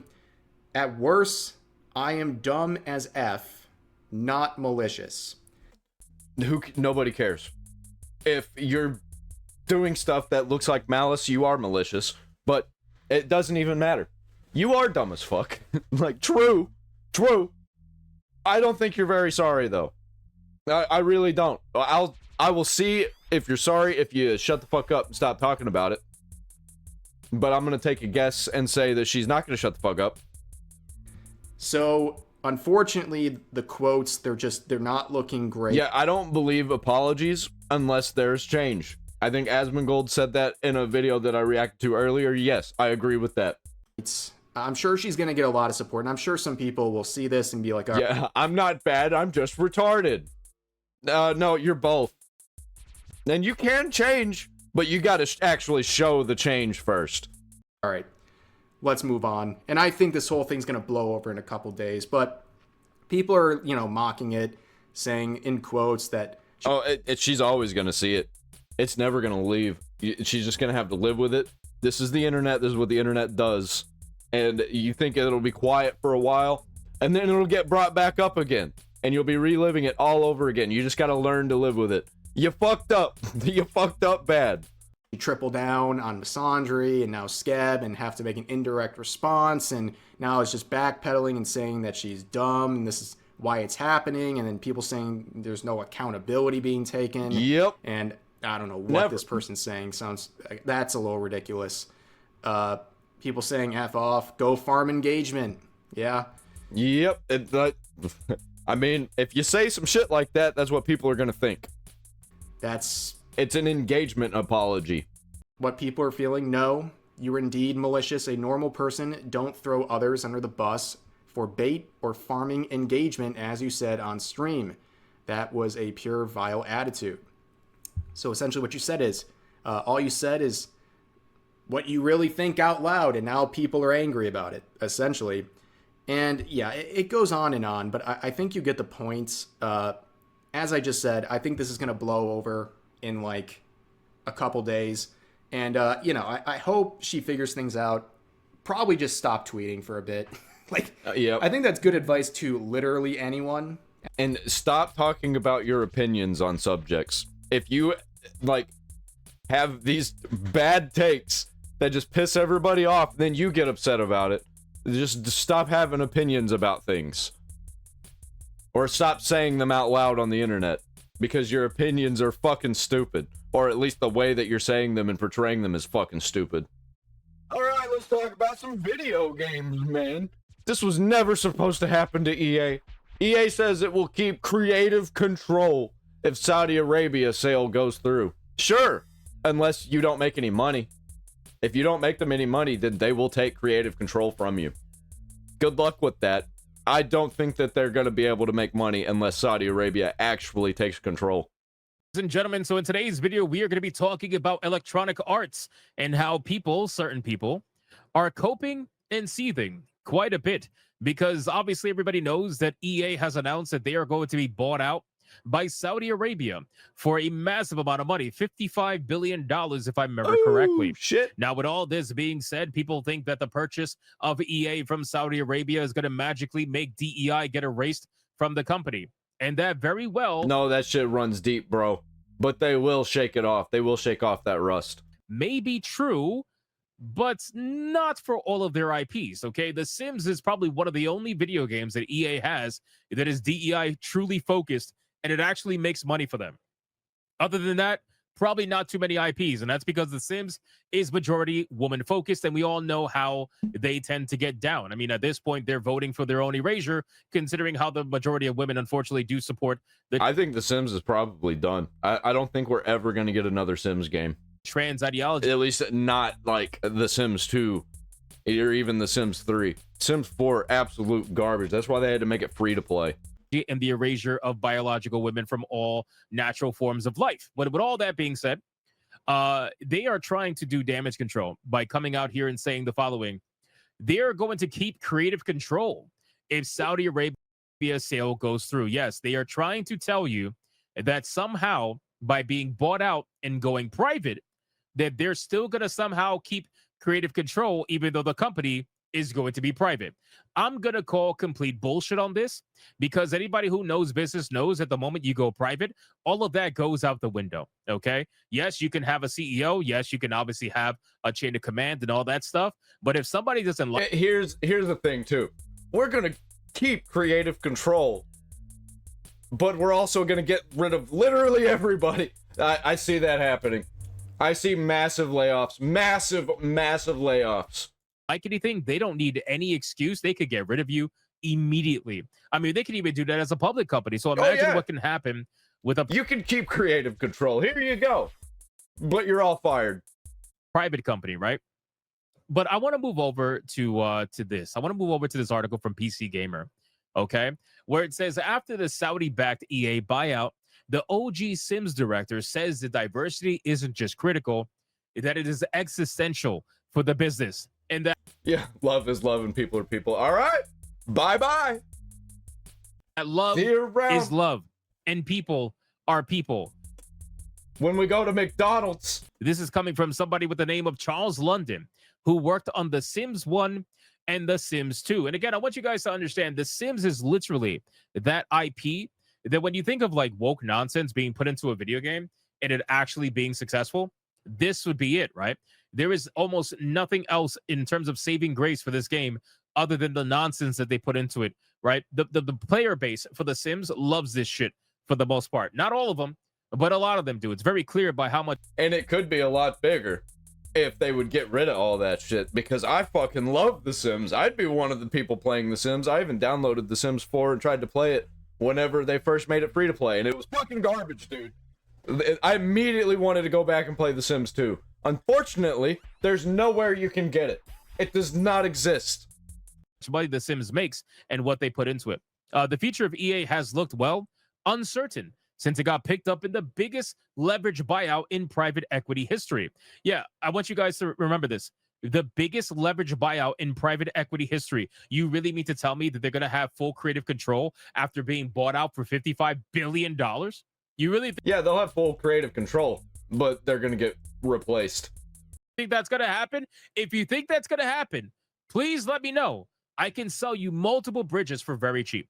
For one thing, it's now on the hook for $20 billion in debt. Again, $20 billion in debt. You think they have time to fuck around? Dude, I just want to say, just aside from this, an easy win that EA could have is literally re-release The Sims 2. Like that, and that's all that they have to do, and they'd make so much money.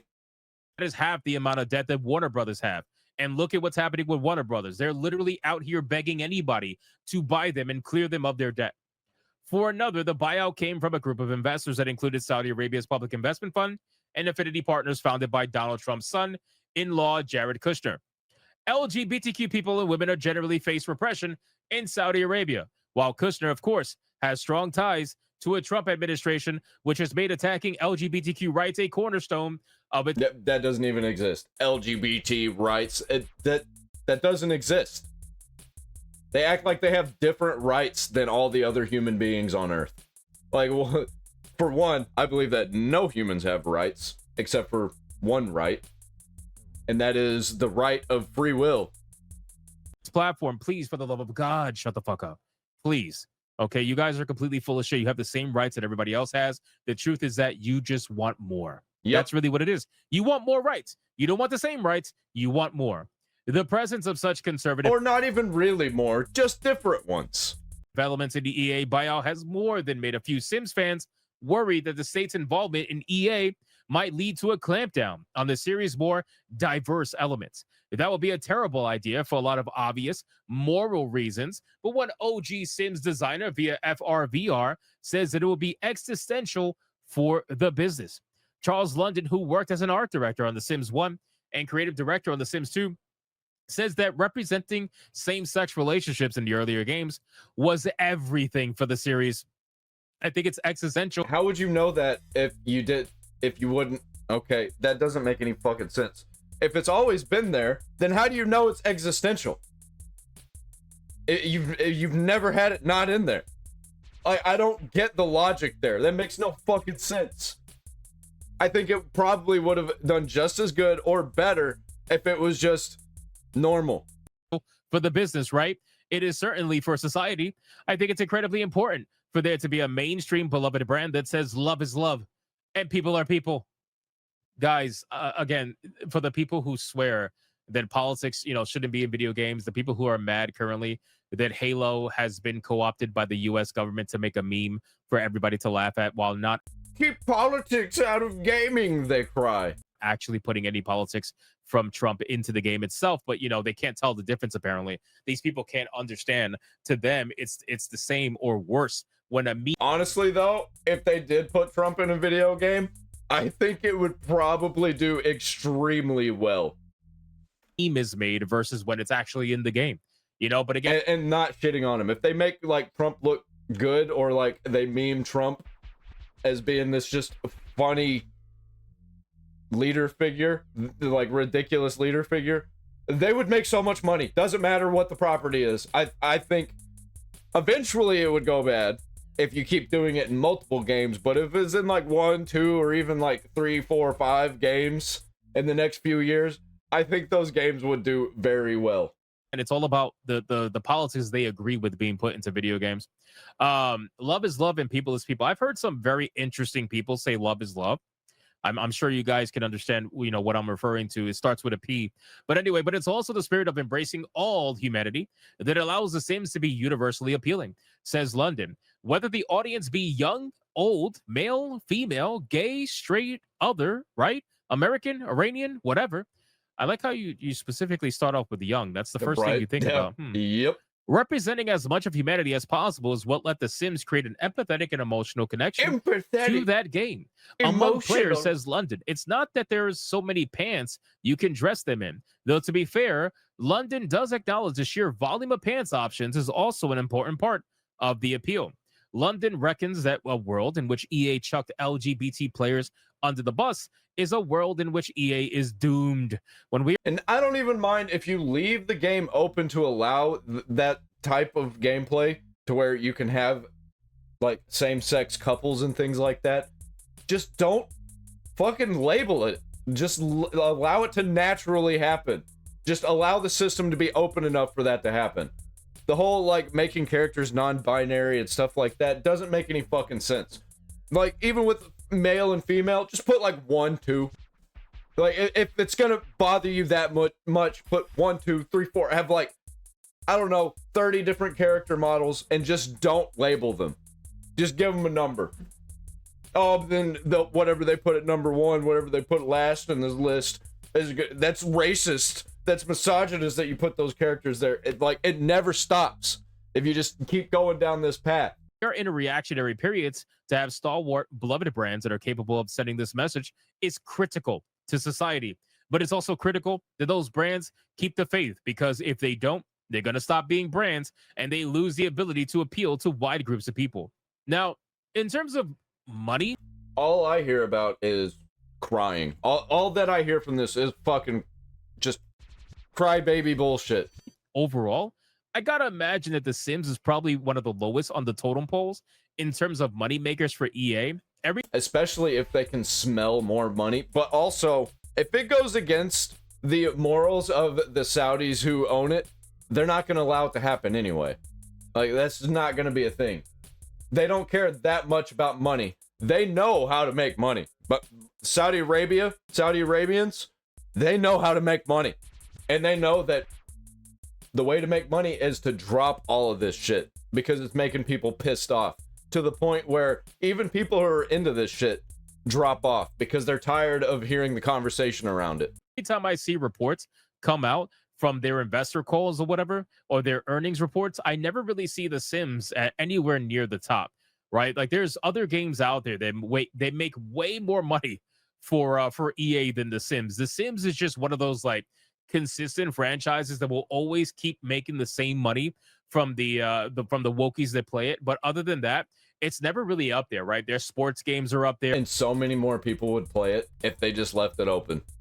If they didn't put all this bullshit in it and also allowed the game to be up, because I want to play Sims 2, damn it. The mods for that game are crazy good. In terms of money making, right? Their sports games make an insane amount of money. Battlefield is going to be up there now with making them an insane amount of money. It's never really going to be about The Sims. The Sims is just consistently average at that point compared to anything else. In London's recollection, it was this kind of thinking that led to same-sex relationships being incorporated in the original Sims games. He says Maxis wasn't a band of fearless social revolutionaries, but that when it came to sexuality, we realized that we had to implement it in the game in order for these little humans to be little humans. We choose the option that was both technically simpler, but also the one where we could look at ourselves in the mirror. Oh my. Dude, and like, you look at yourself in the mirror and you choose, oh, do I want this character to be gay? Yes, I will click that label for the character to be gay. Why? Why? Just let it happen naturally with interactions. You want to go interact with a character in that way? Let that be open. And even people who don't want that to happen, they'll do it because they think it's funny. And that's like how you leave gameplay open. What?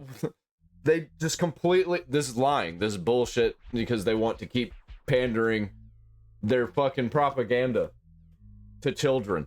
My God, bro. These people really make it all about themselves. Yep. They truly do. Like, this is like, for them, this is their entire identity. This is their entire lives. This is their entire being. This is why they exist. And then when you tell them this, they look at you and they say, well, you're lying. You're gaslighting. It's like, bro, no, we're not. This is literally everything you guys talk about. This is everything that you are. Yeah. And then you project and you claim that, oh, a bunch of sexual degenerates. It's straight up degeneracy. That's all it is. Those chuds, all they talk about is being anti-black and anti-gay and all that. So it's like, bro, you guys are such a group of narcissists. It's absolutely insane. And then you project on everybody else when people are trying to have conversations from all aspects of gaming. You want to make it all about how many dicks you could take in the ass. It's insane, man. So he hopes, of course, that those kinds of choices being made, and he sounds relatively optimistic. That includes not just sexuality, it includes body image. Okay, so you got to make sure everybody's fat, or you got to make sure that there's trans scars, right? It includes race, and it includes a choice of clothing. It includes a choice of architecture, the choice of job, structure, all the magnificent diversity of actual human life. And this is something... They don't even have to include race. They could just have a color bar that just like goes through literally all the... You want your character to be blue, green? Like, they don't need the race option. It doesn't make any fucking sense. You can just, in your head, pretend that your character's from India and make your character's skin color that. That the team, I think, deeply understands.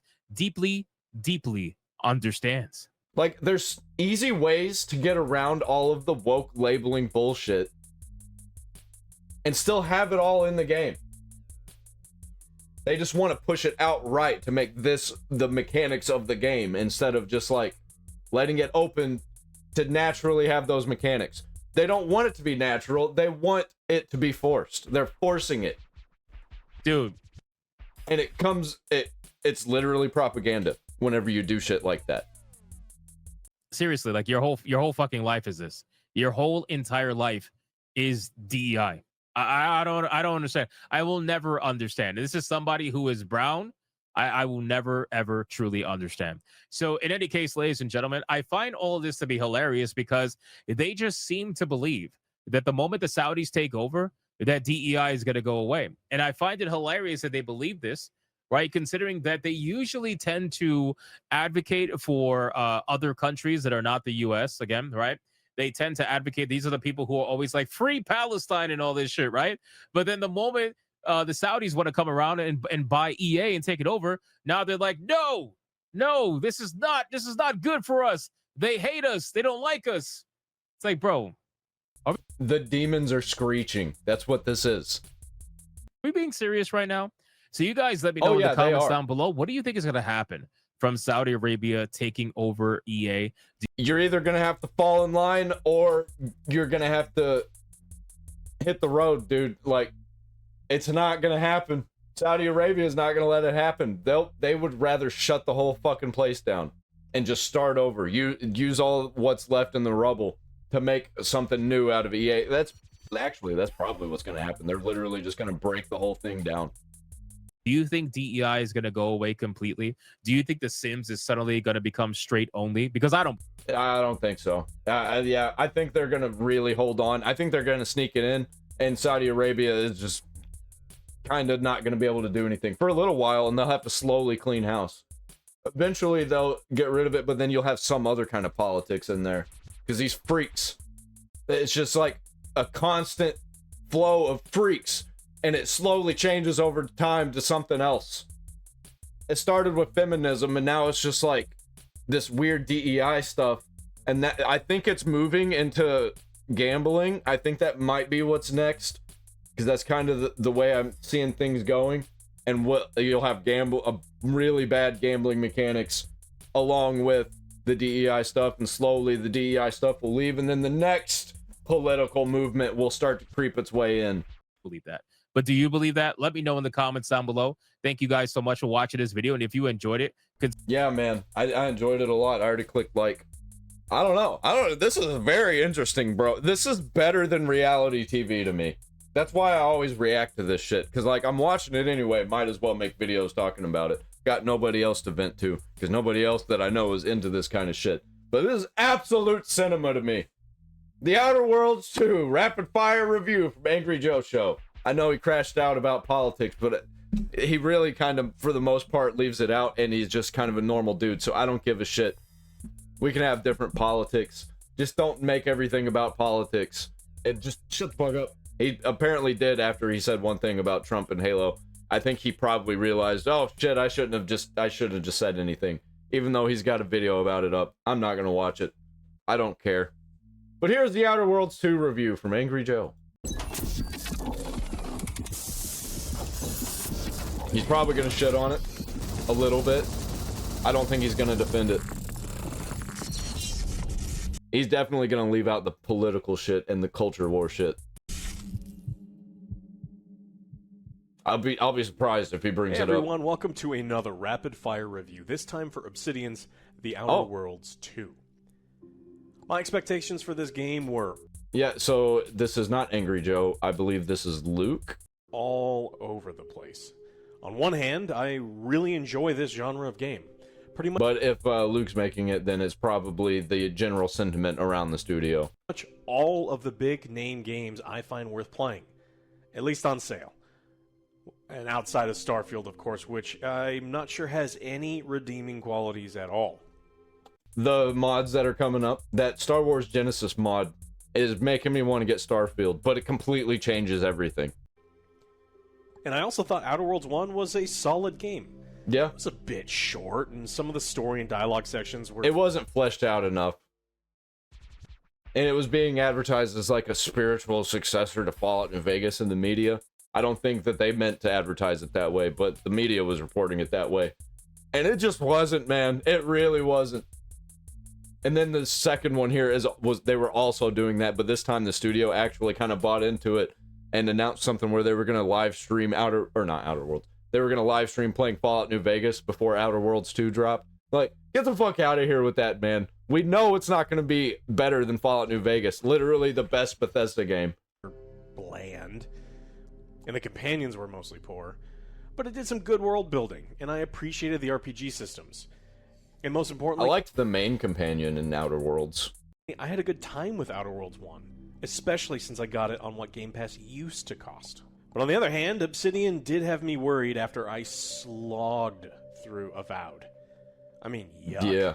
Yep. The only interesting parts... Dude, I got so much hate because of how I felt about Avowed, and they were like, well, why are you saying that if you haven't played it? Blah, blah, blah. Like, bro, I don't have to play it. I can see what's in front of me, man. And with a game like that, where it's pretty much about what you're looking at, nope. The character's not moving, and it basically just being like Diablo 4, but first person. I wasn't into it, man, especially with the way it looked. Ugh. That game or its relation to other games. The rest was just bland, technicolor fantasy slop. I straight up was just like, I'm just gonna go back and play the old Oblivion, and I did, and it was great. I had a great time. This game also had some really bad PR to start. When Xbox had played the idea of making this one of the first $80 releases. Dude, they shouldn't have had the marketing people glazing the game saying it's great. They should have told everybody to stop doing that because it was making everything much worse. Because everybody was advertising it like it was the next big thing, that it was a 10 out of 10. Greatest game of all time, greatest RPG, you know? Look at all this cool stuff that's in it. Never mind all of the bullshit that's in it and all the art and the things you actually can't do in it. They're like, look at the things you can do. It's like, holy shit, man. What was that marketing? And they only backed down after some pretty heavy backlash.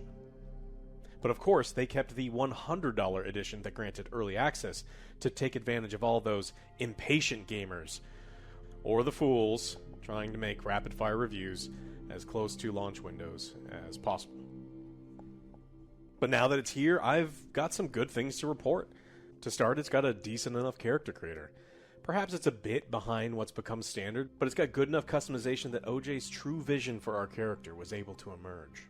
Once we got out of character He's got the purple and the teal for the hair. That's kind of just like on brand for these types of games. Creator, though, we hit the game's one real rough patch, which is the first couple hours.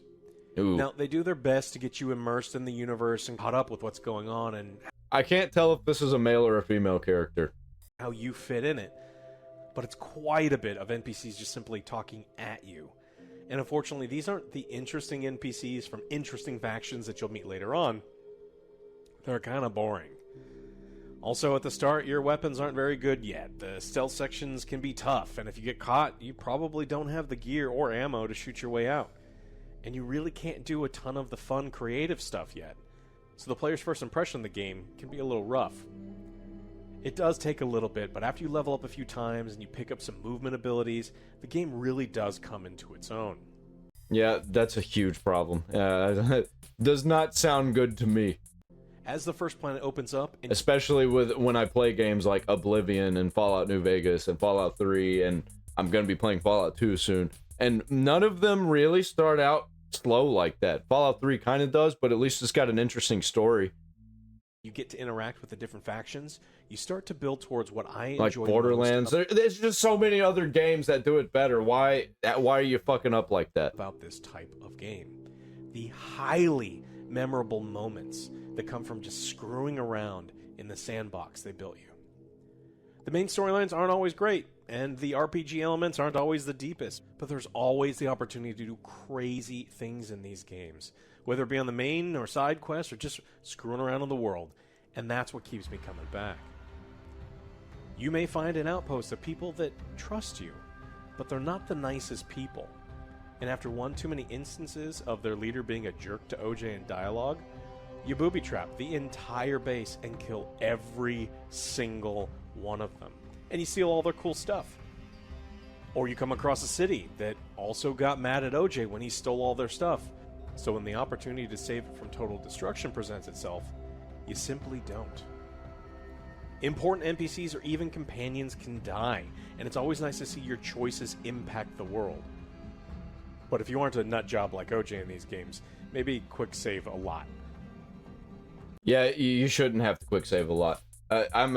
I disagree a lot with the quick save function. Not that it shouldn't be there, but having to use the quick save a lot is not good in my opinion. The game devs here know that some of us play like psychos, and they make sure that progression has so many paths that even if you just want to become the ultimo murder hobo loot goblin, there are ways to progress in that way. In fact, they even made you a psycho murderer companion, tailor-made for the thief and stab and OJs of the world. Speaking of which, the companions in Outer World 2 are far less boring than the ones in the first game. Cool. Look, there's still at least one super boring guy, but you just ignore him and his whining about stuff, and you just play with the other ones instead. We also didn't personally get to play with one of them because OJ may have blown them up, so we never got to use them.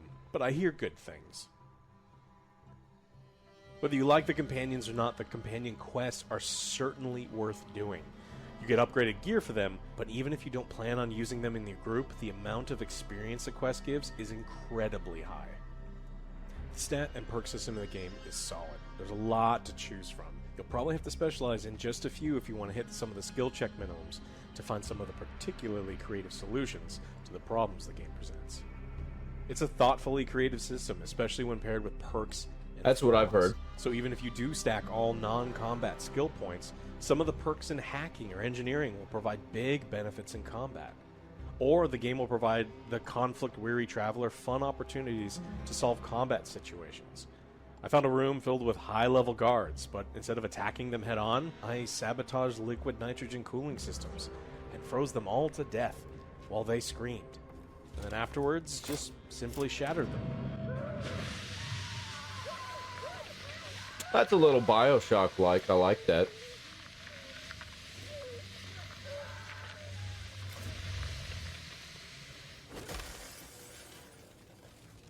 Little Bioshock, Borderlandsy. I really don't like the art of the world. It's just really blobby. Turret systems or automechs to murder everyone for you. Poison. I wish it had a little more edge. Gas valves, laser traps, all sorts of goodies. The flaw system here got a complete overhaul, so instead of them being purely negative just to get a skill point, now flaws provide a negative and a narrow positive effect. Some are powerful, even game-changing for certain builds. There's one that doubles sneak attack damage at the cost of a huge percentage of your health. I liked one that gave me 3 skill points per level instead of 2, but I can only increase my lowest non-zero stat. which meant at the end of Yeah, that's right out of Fallout New Vegas. I like that. my game, I could shoot, hack, lockpick, engineer, talk, or use explosives to get out of whatever situation I was in. The other nice thing about this flaw system that if one doesn't sound like something you want to play around, you can decline it. The game is also very good about letting you know that a flaw isn't recommended for the first playthrough. Some of these flaws are wild and would be perfect for challenge runs or second playthroughs if you're into that sort of thing. And I actually do feel that this game has some replayability to it as well, even for non-mega fans. The weapon types and playstyles are pretty diverse. The companions you choose will also vary combat situations quite a bit. And with the different factions to choose to ally with or remain neutral, you could easily play a second time around. Stupidly, we paid a little extra money to play early, and we did encounter some bugs. The most annoying of which was disappearing waypoints or odd things with quest markers that made finishing some of them kind of miserable. Some equipment that was supposed to increase damage actually reduced it. Some discounts made things more expensive. Yeah, this is why I don't like the early gameplay stuff. Dude, I wish we could go back to the days where a game comes out and it just fucking works and there's no patches. Like, come on, man. And it's a full price game, and I'm still hearing about a lot of bugs. Most of the stuff was minor, and hopefully the day one patch fixed many of them. But again, they charge a lot of money for people to play this early, and it ended up in a poorer state. Yeah, and they charge a lot of money for people to play on day one when it actually comes out, and it's still kind of in that state. Man. Actually, the poor optimization, that's the most of the videos that I was seeing, and that's worse than glitches and bugs. Story of the game, I would describe the main storyline as good enough. The galaxy's in peril, and we need to fix the issue before everyone dies. You can pick allies or not pick allies. It's up to you. It's not going to win any awards, and it's ultimately not that memorable, but again, good enough. The side quest is where you're going to get the real flavor of the game, I think, so if you aren't the type of player that wants to do a bunch of exploring or side quests, then Outer Worlds 2 may not be for you. As far as the layout goes, there are 4 main planet zones, each with a main city, several forts or outposts, and a variety of quests and places of interest to go check out. Even after completing a planet, you can come back, and there will be new things to do or quests to pick up. Outside of the main zones, there are a few others. Some for commerce and quests, others are faction-specific, but they're all worth checking out. Outer Worlds 2 ultimately feels like a slight upgrade from the original. They made improvements on the game's length and overall content. They improved the companion. Yeah, the original didn't need a slight upgrade, though. Especially with how much they spent on this, especially with how much they're charging for it, and it being on Game Pass. It's really not good. Not really good for them. Not really bad for us, I guess, if we're into that, which I might end up playing this. I might get it on sale. I ain't paying no full price. This looks like a $20 game to me. Companion system and dialogue. The changes to the flaw system add variety and replayability. Because, like, I'm just going to go back and play older games that are better. Like, I don't need this for $80. All while in an excellent sandbox environment. I think if you liked the first game, you're going to like this one. And if you didn't, well, you probably... I liked the first game, and I think I'd like this one. But again, I'm not paying $80 for liking this about as much as the first one. It's just not worth it, man. We won't, since it's more of the same. I feel it's better, but it's still very much more of the same. The only thing that may complicate things is the price. It's a $70 ask. Only after Xbox... I thought it was $80. Did they go back on that? Graciously reduced it from $80. Okay, yeah. Graciously reduced it. To 30-ish hours of content out of it in a playthrough. Perhaps more if you want to do every single quest, including the time-consuming collectible fetch quests. No. But let's be honest, if you're one of those people, you probably already bought the game or are going to regardless. Price has always been... That's what I've been saying, bro. Nobody's been listening to me. I've been saying that it's like a 7 out of 10, 8 out of 10 if you're into this kind of game. But it's going to be not enough to get the wide audience that they were trying to go for with this. They should have just went deeper in to, like, it being for the people who play these kinds of games. Just made it a deeper RPG. It blows my mind. They just don't get it. And the people glazing it, they don't get it either. It's like, yeah, you can like it and think it's a 10 out of 10. But I see this and I hear about everything in it and what it's about. And I'm just like, I'm not. I'll pay $20 with all DLC when it's on sale in a few years, if even that. It might just be like a year from now that it goes on sale for $20 with all DLC. I'll do that deal. It's just not enough. This ain't what I'm looking for in this kind of game, and we're just not getting it, so I'm just out. I'll just play the old games, man. Personally, really important to me for games. It really just looks like Borderlands also. And I guarantee you I'm not going to like this more than Borderlands. And since for this one I was teetering between a 7 or 8 out of 10 for Outer Worlds 2, I'm going to go with a 7. Just the same as I would have given the first. I do think it's a better game, but it's also a more expensive game. And just a reminder, for us at the Angry Joe Show, the average game score is a 5. 6 out of 10 is above average, so 7 is a good game score. And I do think Outer Worlds 2 is a good, but maybe not great game for $70.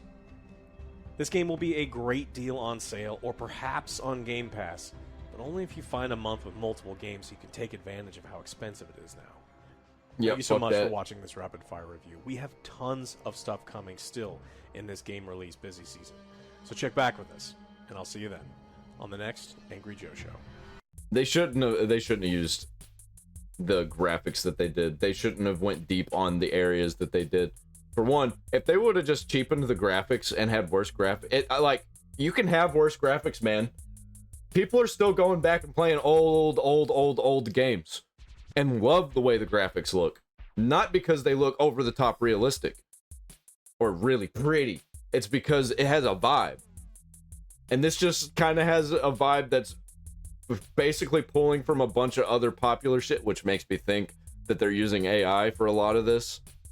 And how smooth it is. It really just kind of seems like it with these kinds of games. And I don't put it past them nowadays from these giant corporations, especially from Microsoft. Like, yeah, no. $20 is good. Is good. Oh, man, this is so disappointing. So disappointing. I love Mortal Kombat. I was actually thinking about getting this if it was going to turn out good, but apparently it turned out really bad because I've been trying to look into what the definitive versions of these games are, and we really need a new definitive version of, like, all the Mortal Kombat games. All of them. Devs scam gamers again. Mortal Kombat Collection broken as fuck. Input lag, missing features, low quality. Damn. I think they're not going to be able to fix this one. I haven't heard anything about it, but I have seen some stuff about, like, the missing features and the quality. But I haven't really looked deep into it yet. So here we go. We're doing a deeper dive, and I might even do an even deeper dive in the next episode. They're so worried about making as much money as quickly as possible that they're not worried about impressing their fans and actually keeping audiences happy and on their side. And unfortunately, Mortal Kombat, the Legacy Collection, recently released, and it is getting raked across the coals by gamers because it's got some major technical issues. I have a few different things to show off, but before I get into the topic, if you enjoy the content I create, check out the links in the description, join the community in my live streams, and consider supporting through Patreon or YouTube memberships. Now, I do love a good remake or remaster or Legacy Collection for the series that I love the most, don't get me wrong. And I'm definitely somebody who will show up to buy these products if they're not constantly pumping them out. Maybe every couple of years we get... This seemed like it was going to be a good, cheap game that I would have been into. I don't know the price, but it seemed like it would probably be a $20 game. I'd be totally into that. But it's got to be great, and it's got to be definitive. But unfortunately, if you're a fan of Mortal Kombat, I would probably wait to purchase this, or at least know what you're getting yourself. This is a great example of, like, when people say, well, if you haven't played it, then you can't say anything about it. The reason that I make these videos about video games and, like, seeing what people are saying about them is so I can not waste my money and get scammed by bullshit games like this that I'm not gonna like. I want to like games. I like games all the time. I talk about good games all the time, actually. It's just the people that are wanting to just go and be offended and get mad on the internet, they don't watch those videos. They watch the videos that they're gonna hate because they're addicted to, like, hate watching. That's why hate watchers is a thing in the first place. None of those people are gonna watch my videos about Resident Evil. They're not gonna watch my videos about Tekken. Yourself into what you're spending $50 on, because the Legacy Fallout. Collection, which recently released, has launched to mixed reviews on Steam because of major technical issues. So Mortal Kombat, the Legacy Collection, should have been an easy win. It bundles together the first 4 MK games, including the WaveNet version of Ultimate Mortal Kombat 3, previously thought lost, as well as less fondly remembered spin-offs like Mortal Kombat Mythology, Sub-Zero for the sake of completeness, and the memes. It also comes with an interactive documentary about the history of the series, which does sound really cool, yet within the days of release, 55% of its Steam reviews are negative. Input lag is unacceptably high in every game, even offline, says. Yeah, you can't have input lag with these old games that are also competitive games. Like, how do you do that, man? One with some players complaining it's even noticeable in the menus. Others are Wow. upset that the online's in a terrible state, quick play matches with random people only. You can't queue for more than one game at a time, so the community splintered between games. Another laments.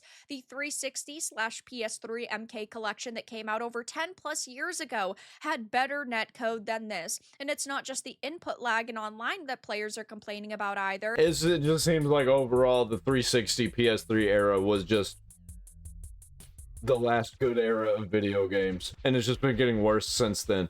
Just holy shit, man. It's the AI coming in for the drubbing as well, since half of the match is just the enemy social distancing. They're staying 6 feet away from me. God forbid characters get COVID. And this is so sad to see, because it's not like this is, I don't know, a $5 or a $10 Legacy Collection that they expect you to put a couple of hours into. And sure, maybe it's not here the it highest comes. level of quality. No, it's like they put the least amount of effort into this possible. And I'm so sick and tired of companies doing this. I would rather They can keep doing it. They keep wasting their money. I'm not gonna buy it, and the more they do it, the less people are gonna buy it. you not ever touch a franchise again than release some cash grab, low effort fucking slop, and then you have that stain on your legacy and have that stain on your reputation. According to Yeah, Digital they can have it if they want. They can do that if they want. It doesn't mean shit to me. Like, I've got enough games. I got so many games. I even have access to all these games. I just, I want to buy games, man. I want to fucking buy games. I do. But it's just not happening because they're few and far between. And even when they come out with good games, they're not the types of games that I want or anybody wants. It's just like, what the fuck are you doing, man? All I'm seeing is old games and indie games that I want. Eclipse's FAQ lobbies are coming in a post-release update. If a game is not ready to release, don't release it. It's not that shocking, guys. If you didn't have the time or the workers to put in all of the effort, then just delay the game and actually have these lobbies come. Yeah, and it's not like they didn't have enough money to just delay it. How much money are you losing by releasing a shit product? Like, what the fuck? In the full release, because you've actually said to yourselves, we don't want to scam our customers. No, but companies don't care. In the weeks following launch, we will add online arcade, a system where you can create lobbies, choose the players, and rotate games for the tastes of your private group of friends. We're finalizing the UI details on these features now. There's also been a hotfix to deal with some of the audio issues and a handful of other bugs, but unfortunately, it wasn't enough to put it in a very high state of quality because it is still sitting at mixed. There are still bad reviews being put onto Metacritic, and Oh, it's gonna get worse. People are tired of this shit, man. It's gonna get so much worse. It's probably gonna say mostly negative whenever I look at it again. yeah, just a lot of people are still very, very unhappy with this. I'm so sick and tired of companies going, nostalgia sells. Let's put the least amount of effort into a product release possible. I mean, there's tons of people here who have even refunded. Was really hyped for this game. I wanted a way to play UMK3 again, like back during the 360 port, but the input lag is insane. The patch yesterday lowered it a bit, but it's still bad. And looking into this is a problem on a level that is just unfixable for Digital Eclipse from the looks of it. So I had to refund. It is not worth the $50. And again, yeah, it's not. What the fuck? They're charging $50 for that shit, man. I thought it'd be like 20 bucks. Or like $10. And $10 would be crazy good. $20 is reasonable. Anything above that is crazy, dude. $50. Like it's, I don't know, $10 and they're just kind of throwing these your way and hoping that you can play them. No, I mean, this is a significantly priced product. Poor effort by Digital Eclipse, greedy money grab, queuing for an hour until I gave up. They couldn't even add a bind for step in and out for MK4. Bought for myself to see what all the fuss is about regarding this collection coming in hot. MK3 Arcade and MK Trilogy feel worse to play than the versions I have on GOG that run off of DOSBox. They look about the same too on my modern monitor with next to no upscaling introduced, although there's the option for a poorly done CRT filter that just washes everything out. The older games feel laggy even on the character select screen. And if you were really hoping that Digital Eclipse was maybe going to put some extra time and effort into this, yep, goodbye Digital Eclipse. I would think again, because this game clearly did not sell as well as they were probably hoping. Sure, a collection like this isn't supposed to have 100,000 people in game. You can't expect them to do insane numbers, but when the all-time peak was only 1,012 for such a classic collection, and it's supposed to be... Because you're basically, if you're charging $50, you got 1,000 players. That's $50,000. Like, what? What are you doing? A easy sale to nostalgic Mortal Kombat fans. Yeah, I don't think that they're going to put a lot of extra effort into this. I don't see them making major improvements. Yeah, this was just, they just shit this out probably to like break even on something. I don't even know why. What the hell is going on with this? For 1,000 people here, and yes, it did sell and release on other platforms, so maybe it did a little bit better there, but when you only see 1,000 for the all-time peak at release, you can't expect it to do so good in their minds that they say, we're gonna keep... They might pull in $1 million from this, maybe, but that's not gonna make up for the costs of keeping it. Like, what are we talking about here, man? Infinitely updating it. We're gonna make this the high quality experience everybody wanted because they just say, well, we already got their sale, so tough shit. Or this is basically just gonna be a waste of time.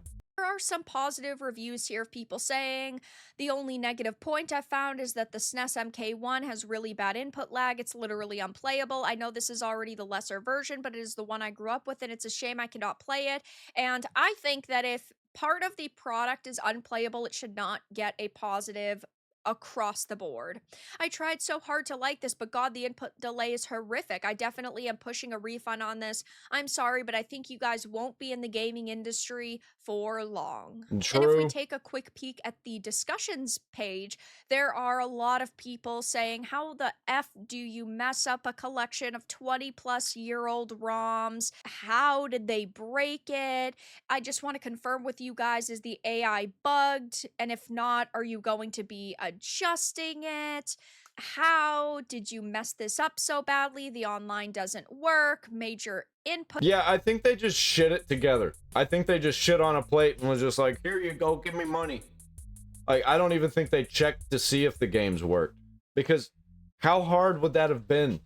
They literally could have just downloaded the ROMs themselves and just slapped them together in a game. That's probably what they did, but they just went and downloaded random ones. It was just like, well, here's a Mortal Kombat 1, let's put it in there. There's Mortal Kombat 2, let's throw it in there.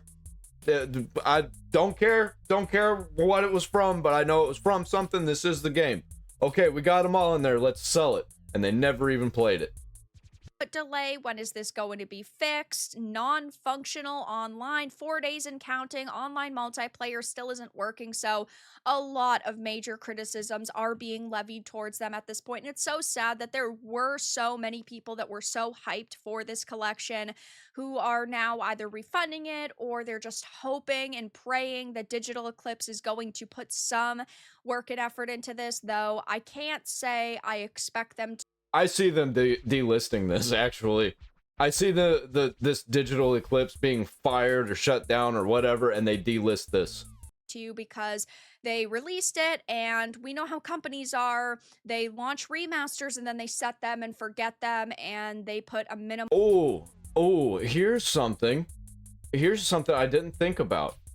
So this game was supposed to come out after the hype of the Mortal Kombat movie, and this was gonna come out within that.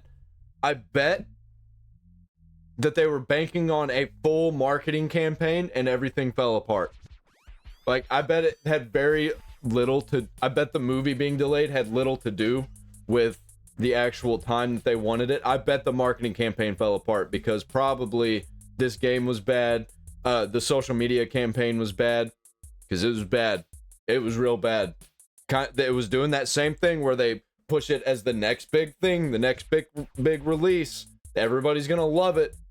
And they're even saying now that Mortal Kombat 3 is confirmed because they already know that audiences are gonna love Mortal Kombat 2. How has that worked out for people in the past? Like, are you shitting me? Yeah, I think their marketing campaign is completely broken, and this game being broken probably didn't help.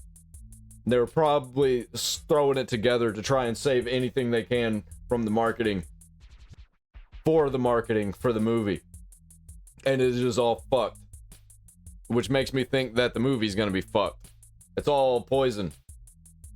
Amount of effort into them after release, so I'll be keeping my eye on this. But if you haven't purchased this yet, I highly recommend you hold off. You wait to see if they respond to the criticisms. And Dude, it's like she's telling me to go hide in a bunker because there's a tornado. That's what that comes across as to me, the way she said that. if they actually Because this is do a release shitstorm. heavy lifting patches, or if they just Goro is removed from MK4? What the fuck are you talking about? completely disrespect the people who bought this for $50. But that's all that I really had That's to discuss crazy. in this video. Let everyone know your thoughts in the comments below. Like, the balls to actually charge $50 for that. Because, like, you're not making any money. Especially in this state. Holy shit, dude. One of my favorite franchises. Man, giant L. I was going to talk about this story a while ago, but just so many things happen. Nintendo gets destroyed in patent case against Palworld. Project Egg Roll talks about it. Egg Bro. Nintendo's Palworld lawsuit may be in trouble after Japan rejects Pokemon capture or creature capture patent. And I heard that Trump's even slapping some lawsuits down, some patents down because of shitty practices. Let me look at that real quick. Hold on. Is that even a thing? Here's a post from Grums. Trump may have just saved Palworld admin listens to gamers. Recently appointed Trump head of patents orders re-examination of a Nintendo's patent due to public outrage. You don't say, man. After Japan rejected Nintendo's ball capture patent, they risk losing their US patent on pet battles, which gamers know was never novel or unique to Nintendo and would ban many categories of games, even WoW's pet battle system. What is crazy is that the article states the patent was granted without challenge to Nintendo. That never happens. I have several patents and the process is always challenged by the PTO until you satisfy the examiners. Sounds like some backdoor deals were reached. This smacks of favoritism by the PTO or examiner and will certainly weaken Nintendo's case. Trump admin racking wins. This is what I voted for. U.S. Patent Office boss orders re-examination. Yeah. Fuck yeah, dude. More of this energy, please. Is Trump gonna be the gaming president too? Not only is he the meme president, he is the gaming president. World Nintendo situation is getting a little bit omoshiroi. A little interesting. All right? There's some Dexerto. Nintendo's Palworld lawsuit may be in trouble after Japan rejects Pokemon creature capture patent. Yeah. Good. This is huge. Yeah, and apparently America's doing the same thing. Huge. Good. Yeah, that's really good. Yeah. I'm actually happy is because have you seen like gameplay of Pokemon Legends ZA? Dude, it's garbage. They should go back to the old style of Pokemon where it was like isometric, 2D view. Yeah, I did. It's like, Pixelated. I don't know. It's like I never planned on getting into it anyway, even though I have a Switch too and all. But I want to get into it. I love Pokemon, but I ain't fucking paying that money. I ain't getting a Switch, and I'm not playing something that looks like that, plays like that, feels like that. It's like it was made for babies. yeah, it's not looking good. And I know Pokemon is so big that's gonna be successful anyway, kind of like the sports games. But maybe this is It's like it's made for babies and for like young girls now. It's not even for dudes. Like 12-year-old boys, 9-year-old boys at school. That's like what I want. I want to feel like I'm a 12-year-old boy again, playing Pokemon on the bus on my fucking Game Boy Advance SP. And they completely shit on all those people, and it's gonna get worse. It's gonna get way worse. the first step for it to be. And I think they knew that, and that's why they were trying to squash all of the competition and sue everybody into oblivion, because they don't want any competitors with Pokemon. One of the biggest franchises for Japan. Get better rather than focusing on going after smaller dev teams that try to make it better. Mm-hmm. Yeah. Yeah. So. It's like capturing monsters with a ball, right? I think that shouldn't be patented at all. Given like it's. They have to, though, because they would be the worst game at doing it, or they would have the worst games at doing it. Everybody would just destroy them. Look at Palworld, man. I just heard of fireworks outside. In China, they're not even gonna give a shit. I told you. Yeah, it's one of those like the fucking the mortar. It's the one that shoots up in the sky that explodes. I think I heard it through your mic too. Yeah, I think I heard it. Like, yeah. Chat, did you guys hear that? Yeah. Look, I don't live in a nice area. I'm not rich. Right? So, yeah, there's going to be fireworks that are going off. I'm glad I'm not in LA County anymore, because like literally like people destroy like cars and burn shit down and riot and loot and shit like that. But yeah, sorry. Let's go back to Pokemon. Yeah. Yeah, I was kind of wrapped up what I said there. I think this is a good thing where you shouldn't be blocking something like this. Like what's next? Summoning, there's so many games that like you use summoning monsters as a concept in your gameplay. So imagine how much damage you're gonna inflict to the entire games industry by doing that. Yeah, that's what they want. They don't want competitors, so they can keep just slopping out shit. Because the only reason people are buying it because there's nowhere to buy games like that. And yeah, good thing like the Japan's courts, or I don't know, the legal representatives saw this and like, yeah, this is not, we shouldn't be patenting this. And yeah, it's definitely a good thing. And I just hope that Nintendo pivots and adjusts by making better games, not going after the ones that are trying to make better games. Mm-hmm. Yep. So let's go and read this article. So Nintendo's ongoing lawsuit against Palworld developer Pocket Pair could be facing new challenges after Japan's patent office rejected one of the company's key creature capture system patents for lacking originality.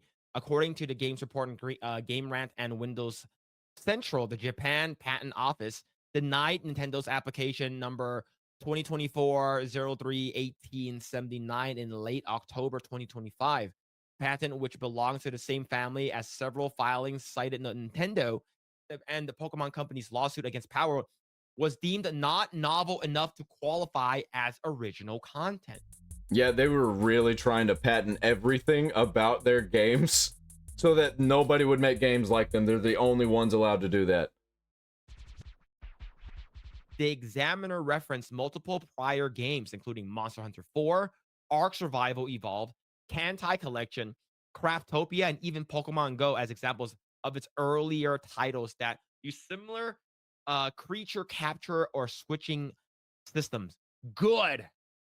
Yes. Good. You guys. Even before that, what was the game that did that? Had this literally the same mechanic? It was from the 90s. Was it Breath of Fire? It was something like that. Has been When I say you guys, I'm talking about Nintendo and Pokemon. You guys has been complacent for far too long. Shin Megami Tensei, I don't know. It's something, one of those types of games. And the fact that Palworld came up and had over 2 million people playing their games at a given time freaked you guys out. You guys got scared. You guys got shook. And you're like, holy shit, should we make our games better? Should, what's it called again? Competition breed innovation? No. Nope. Exactly. We're going to sue them so we can continue turning out garbage. And that's the Nintendo company for you. That's the Pokemon. Yeah, and like actual smart people who aren't just window licking, mouth breathing, drooling garbage retards. Like, those are the people who play this kind of slop. This new Pokemon game and just any kind of bullshit, like Avowed, like those types of people. Sims 4. Pokemon company for you. They don't care about making good games. They care about making shitty ass games that does not look any better than the last generation and expecting everyone to buy shit. But the crazy thing is, I think it's more of a Nintendo thing than a Game Freak thing. Because like, what's the name of that other game they're making? Because you know they can evolve. Oh Pokemon, yeah, Game right? Freak's making that like fucking like I forgot the name. monster looking game. Yeah, the samurai game with monsters. Like I think that shocked everyone that they're making that kind of game. Yeah, which, dude, could you imagine if they made a Pokemon game that was actually like crazy cool and good? Yep. Yeah. It'd be this game off looks the really rails, really good. dude. Yeah, it was a showcase and stuff like that. It looks amazing, right? It's a new game. It's Beast of Reincarnation, and it looks really really good. They can do it, right? If the Pokemon Company and Nintendo does not get in their way, Game Freak can actually make a good product, right? But they're pieces of shit, right? Or at least a good looking product. So, Nintendo rejected application sits on this broader family that includes the patent JP7493117 and a bunch and 2 other ones, several of which are central to the lawsuit filed by by Tokyo District Court in September 19, 2024. Companies allege Palworld infringes on mechanics covering creature capture and rideable creature switching. That rideable creature switching is even worse than the creature capture. I can think of so many games that does the exact same thing that Palworld was getting sued for. While rejected filing, like World of Warcraft, isn't directly named in the lawsuit, analysts such as Game Phrase, Florian Mueller note that it acts as a key building block between patents being asserted in the court. If one branch of the patent chain is found unoriginal, the rest may face increased scrutiny during litigation. Nintendo now has 60 days from the decision to amend or appeal the rejection, which would extend its window to late December 2025. Dude, if Nintendo gets absolutely shit on this, and then Palworld is able to put all of the mechanics they removed back in, Palworld is going to destroy them. I'm gonna buy it. I'm letting you know right now, I'll buy it. In my opinion, I think Nintendo should just drop it. Yep, but they can't, because as soon as they do, they're gonna put these mechanics back in, and they're gonna absolutely decimate Pokemon. Yeah, I think that's what they should do. Knowing them, I think they're gonna, still try. Oh yeah, yeah. Look, Nintendo would do the most pettiest shit, right? Mm-hmm. Imagine, They just literally sued a streamer because he was using emulators. And now that streamer is banned from ever using emulators on stream. Like, that's such bullshit. Oh, I want to make a better service. A Smash Brothers. If you make a better service, people wouldn't be using emulators. Tournament. Make a better product. Cash prize. Oh no, you can't do that. The cease and desist. Yep. Can't do that. Right? Oh, I want to make a I think they even tried to go after Linus Tech Tips for that. Pokemon game that's an MMORPG based off of Gen 3. Oh, cease and desist. No, you can't do that. Right? Like you what the fuck can you do?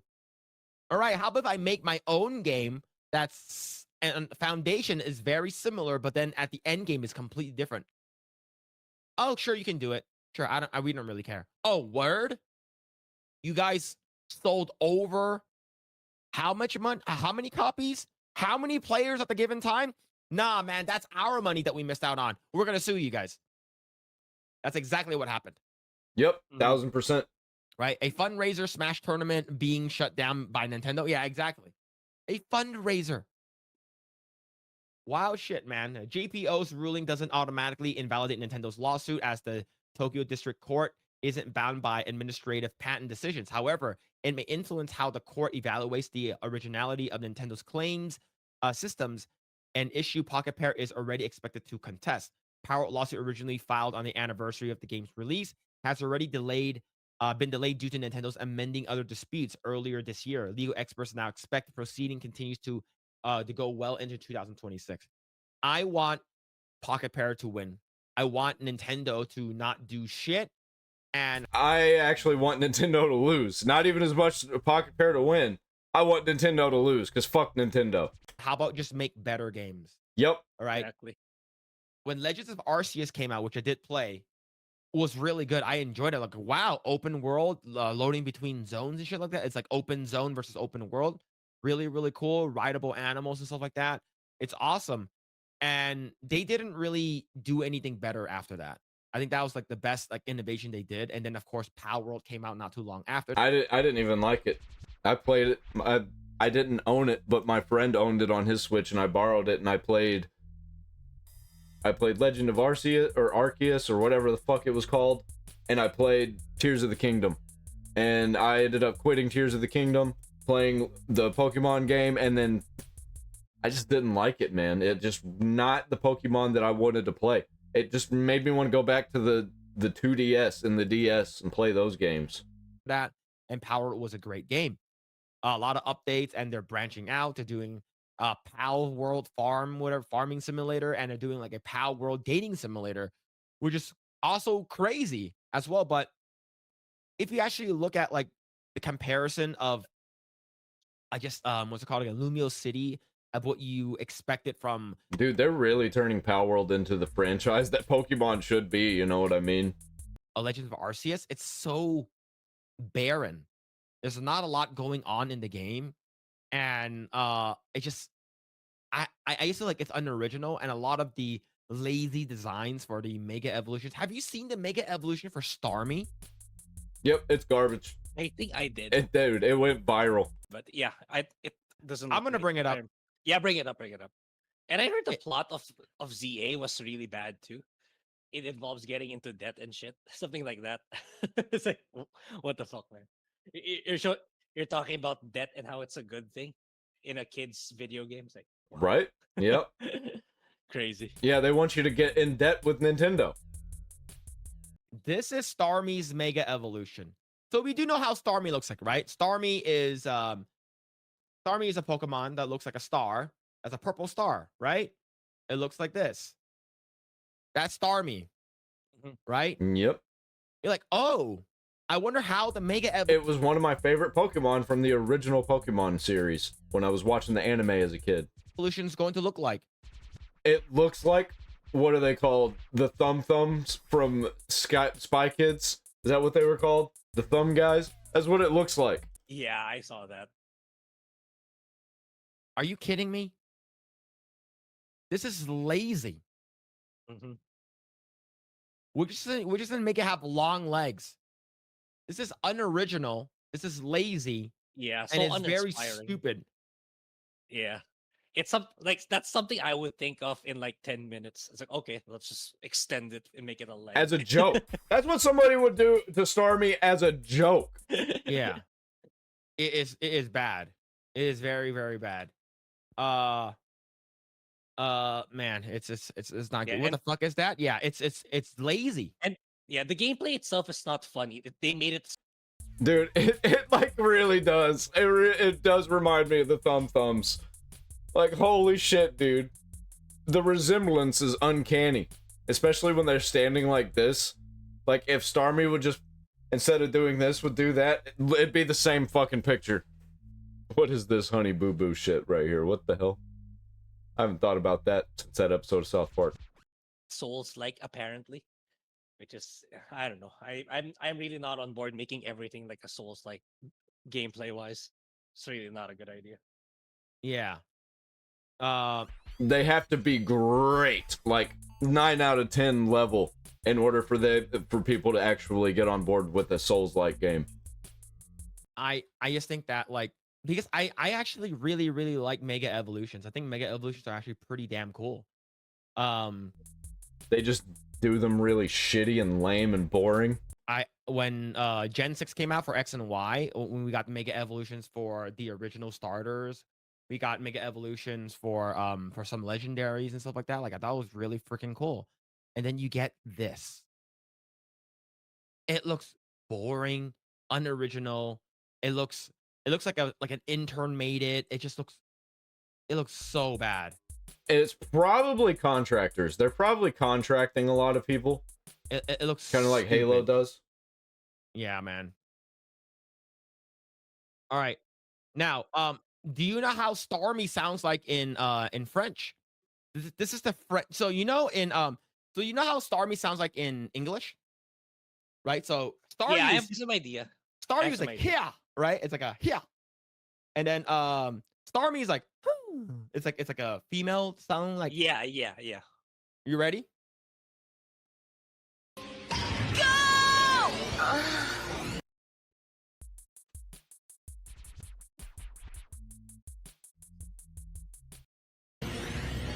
Was that real?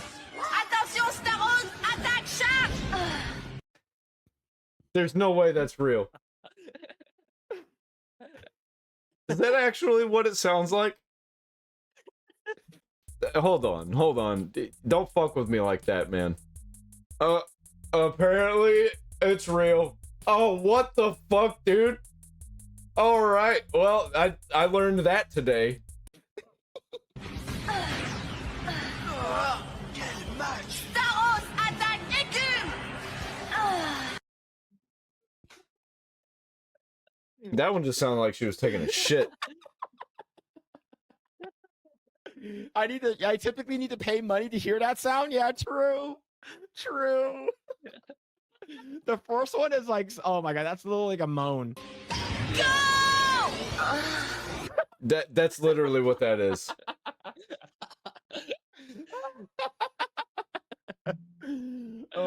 What the fuck is that? Have you heard the other ones though? I have not probably for a long time, but it's definitely not that. It's definitely not that. Hold on. I need to find it. Give me a second. I need to find it. All right. Here we go. Don't let your kids watch French Pokemon, I guess. Let me see. Hold on. Let me see. Honestly, I wouldn't let my kid watch French anything. I can find it. Hold on. Wait. Hold on. I can't find it. Hold on. Let me see if I can find it. Because I saw another one that was actually really funny. But let me see if I can find it on here.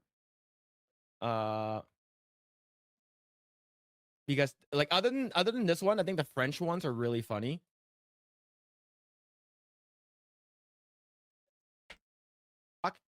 But we're gonna watch this together, all right? All right, let's go. All right. What we got? We're gonna watch this together. Are you ready, Gray? I'm ready. God, hold on. Why is this playing by itself? Stop. All right. So here's another one here. This is French dub. Oh no. Okay. Of I think it's Plusle and I think Minen. Yeah, I don't know those Pokemon. I do. Well, you're gonna know now. Négatif, vous allez soutenir le They're like magnétique Pikachu ripoffs. It's like you split Pikachu.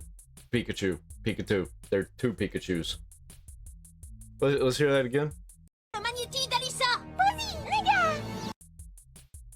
Oh.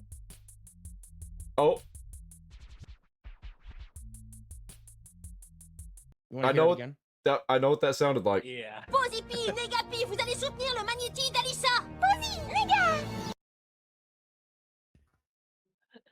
It's not me. Not me saying it. Don't can me, YouTube. They're still up. That's pretty good, dude. Holy shit. French Pokemon is unhinged. Oh shit.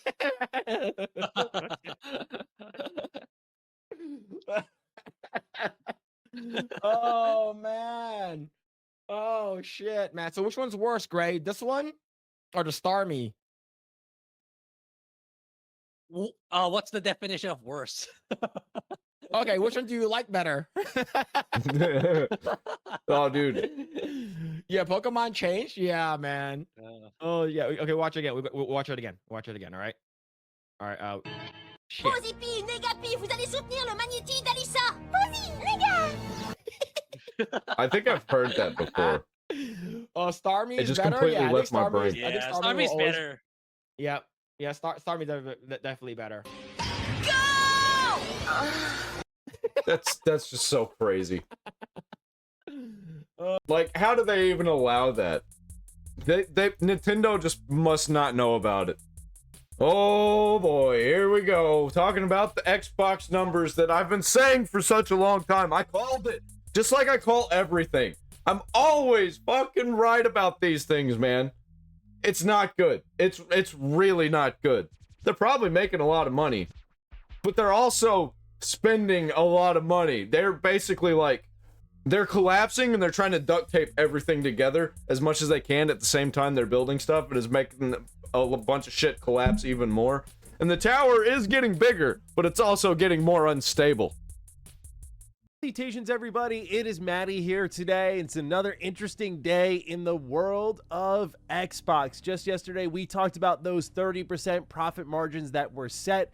And when you see the recent revenue numbers for Xbox, you kind of get why the push is happening. So, ladies and gentlemen, we're here to break down another slew of Xbox news. We also have brand new comments from Microsoft CEO Satya Nadella talking about the next Xbox console, basically confirming that report that we covered earlier this week from Jess Corden on what the next Xbox console. Dude, I called this a year ago.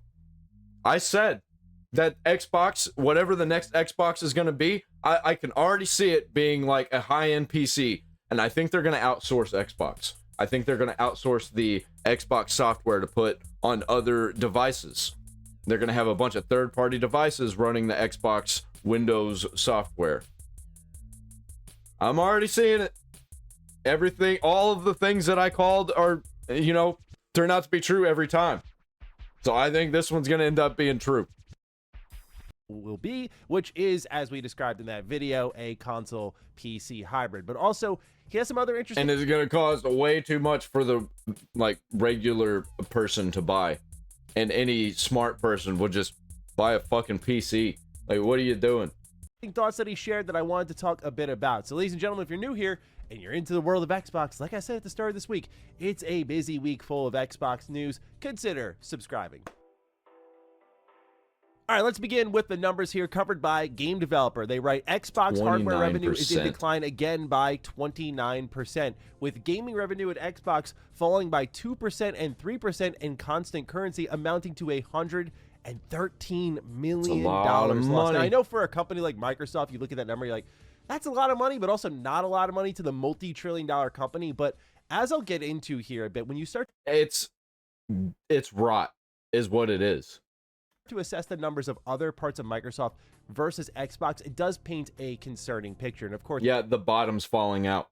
We can see the synchronization of when hardware started to decline with the announcement of the multi-platform push. And there's no doubt that this upcoming console PC hybrid is not going to be for the really hardcore consumer like you or I. Like I was talking about on Defining Duke. Yeah, they're not going for the bottom tier consumer, and they're not going for the hardcore consumer, because the hardcore consumer isn't going to be buying an Xbox PC. We're just going to use our PC, especially if the Xbox software is going to be everywhere. Like, why would we do that?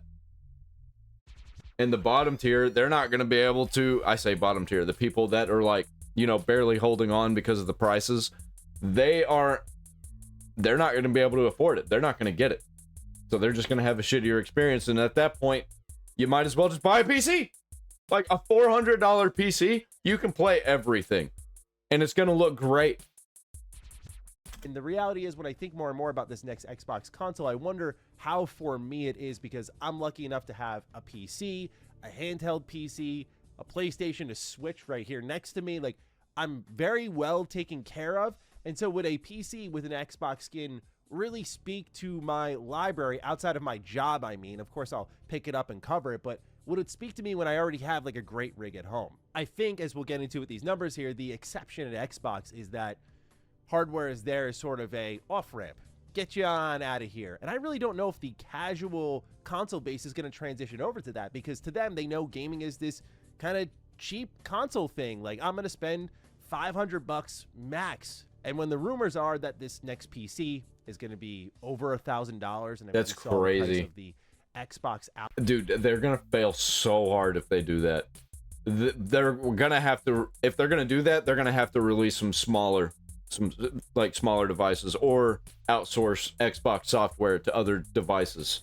I mean, this thing's going to be expensive. Sarah Bond saying it's a very premium, very high-end device. Like, Xbox is trying to create this new image around their brand that they have seen the light, as we'll break down a little bit when we talk about Satya Nadella. But more on the numbers here. They write, this was driven by a decline in Xbox hardware, which saw a revenue decrease of 29% due to the lower volume of consoles sold. Microsoft previously reported a hardware decline to 42% year over year during Q4 of the full year ending June 30th, 2024. As laid out in Microsoft's fiscal year 26 Q1 earnings report, the decrease in gaming revenue is offset in part in Xbox content and services, which increased by 1% Dude, what? against a stronger prior year comparable. The company attributes the latter to better than expected performance from third-party content. Third-party. Think of how much content Xbox has released. They've done a lot wrong. Even if this works, by the way, what's next? What comes after that? Like, you have to do better than that. And if you think you're going to make more money by putting your games everywhere, well, where do you go after that if your games are already everywhere? Like, they just keep chasing the dragon. More and more money, bigger and bigger and bigger. And it's just making everything underneath them collapse. Because the structure isn't holding up all this bullshit they're piling on top. But they've been putting out games, man, and they're thanking third party for why the revenue went up. Just keep that in mind. Let's keep going. During an investor call, looking ahead at Q2, Microsoft Chief Financial Officer Amy Hood said the company That's the problem. expects revenue to decline for Xbox content and services in the low to mid-single digits. This is against a prior year comparable that, quote, benefited from first-party performance, end quote, partially offset by growth in subscriptions. Of course, I think that is pointing to Call of Duty. In addition, Hood said that hardware revenue should decline, quote, year over year, end quote. This is despite the CFO saying the company saw a great response to the Xbox Ally launch. Lastly, Hood added that Minecraft reached 155 million active users, calling it an all-time high, while also setting a new record for players on PC, albeit without specifying a number. So if you've been in the Xbox news space for a while, nothing here is surprising to you. Yep. Content and services are Apparently, it is surprising to a lot of people who want to just shit on me in the comments because they have no fucking idea, because they don't pay attention to this kind of stuff. They just see the news being shit at them on social media, and they're like, yeah, woo! And they're fucking licking windows, man. up in some type of percentage, usually a very low percentage. Meanwhile, hardware is significantly down, and it's been down every quarter for multiple years now. Like, it's a bad picture, right? Like, this is a company totally on the outs with hardware in the way we traditionally think about it. Your PlayStation, your Nintendo, they're not doing that anymore. They're done subsidizing, and they're trying to think about it like a PC. But where I think things really start to come into view is where you see how Microsoft is doing in other areas of their business. And this is where, using AI, as I said in the video yesterday, I don't mean it in a I'm sympathizing with Xbox or I'm cheering on the corporates out there, but I get why Xbox is getting the squeeze, and I'll break down how we got here. But here are some numbers on growth that we've not really ever seen from Xbox. Like, the more I look at this over and over again, the more I realize they're using AI for generation and like the lighting and texturing of the objects in the lighting. Like, check this shit out. Here is some like, what? See all that on pop growth in that we've not really on the ever seen textures? from Xbox this generation. Game developer writes, during the It's same absolutely investor call, everywhere. Hood touted revenue for Azure and other cloud services being ahead of expectations with a revenue growth of 40%. In the terms of AI and cloud services, revenue was $30.9 billion, which translates to a 28% year-on-year growth. Now, dude, the cloud service is so unstable that, like, you're gonna put everything online and you know what's gonna happen? The service is gonna go down for 2 or 3 days and you're gonna lose billions upon billions of dollars. Just look at Amazon Web Services, and they just went down again, by the way. Even more money. Now, Xbox has had good stretches throughout this generation. I'm not saying they haven't. There have been a lot of bad ones, though. And obviously now we see with the hardware numbers, they've been on the decline. You have to think of it this way, right? You buy Activision Blizzard King. You buy the biggest mobile game. You buy the biggest first-person shooter, like the biggest video games ever. 2 of them are now in your library. They said that they were going to do better, man. And apparently the new Call of Duty is just seeing abysmal sales numbers. I too would expect my revenue picture to turn around, and I would like to see numbers similar to other parts of the Microsoft business. I'd like to see Xbox, if I'm like Amy Hood or other executives at Microsoft, I would like to see Xbox ahead of expectations when you buy one of the biggest publishers in gaming. And just a couple of years before that, you buy another massive publisher in video games. You know what they're going to have to do with this Xbox PC? They're going to have to make it for creators. They're going to have to, like, put some services on there that's going to compete with, like, OBS and stuff like that. And people actually use it as a PC. Or nobody's going to buy that shit. And it's also got to be better and more reliable than a PC. But judging by Windows and the Windows PCs, I think it's not going to be as good, man. Games in Bethesda combined with Game At that point, they're competing with themselves. It's just like, what the fuck are you doing? Pass, and of course, Xbox's push for cloud gaming. Like, there's been a major investment there. I don't blame them to a certain extent for being like, it's time to collect. But in fairness, as we talked about yesterday, Xbox is running a profitable business. It's just, to Microsoft, not profitable enough for how much they're spending on it. Whether it's just the average operating costs, which we don't know, or the acquisitions we can point to and know how much they are. When you're making the biggest acquisition in video game history, you're going to get squeezed because you're going to look at other parts of your business as Microsoft and go, why are we handling Xbox like this? Like, they should be making way more money. They should be making way more games. Way smaller games. Like, so far, they've just been, like, shitting out giant hundreds of $1 million spent games when they should be pushing out a whole bunch of $50 million, $100 million games. And, like, some of them can be bad. Some of them are going to end up being great. And if they end up being great, then that's great. Because then you make all the money that you would have made if you would have just shit out a $300 million game. Like, there's no difference between the quality of a $50 million and a $300 million game. The only difference is, like, how much bloat you have in it. This gets us into our comments with CEO Satya Nadella, as covered by IGN, where he basically confirms what the next Xbox will be. Here's the quote. Remember, the biggest gaming business is the Windows business, Nadella began. To us, gaming on Windows, and of course Steam has built a massive marketplace on top of it, and they've done a very successful job. Now, we're the largest publisher after the Activision deal. Therefore, we want to be a fantastic publisher. Similar approach to what we... When they say largest publisher, dude, that's such a manipulation, because people will take that and they're like, oh, they're the #1 publisher. No, they're not the #1 game publisher. They are just the largest. They have the most IPs. They have the biggest IPs that they're not utilizing. Did with Office. We want to be everywhere in every platform. So we want to make sure, whether it's consoles, whether it's PC, whether it's mobile, whether it's cloud gaming, or the TV, we just want to make sure the games are being enjoyed by gamers everywhere. Second, we also wanted to do innovative work in the system side on the console and on the PC. It's kind of funny that people think about console PC as two different things. We built the console because That's because people do things that aren't gaming on PCs. Gaming is kind of an afterthought for PC, and it's still better than the console. That's why we think of it differently.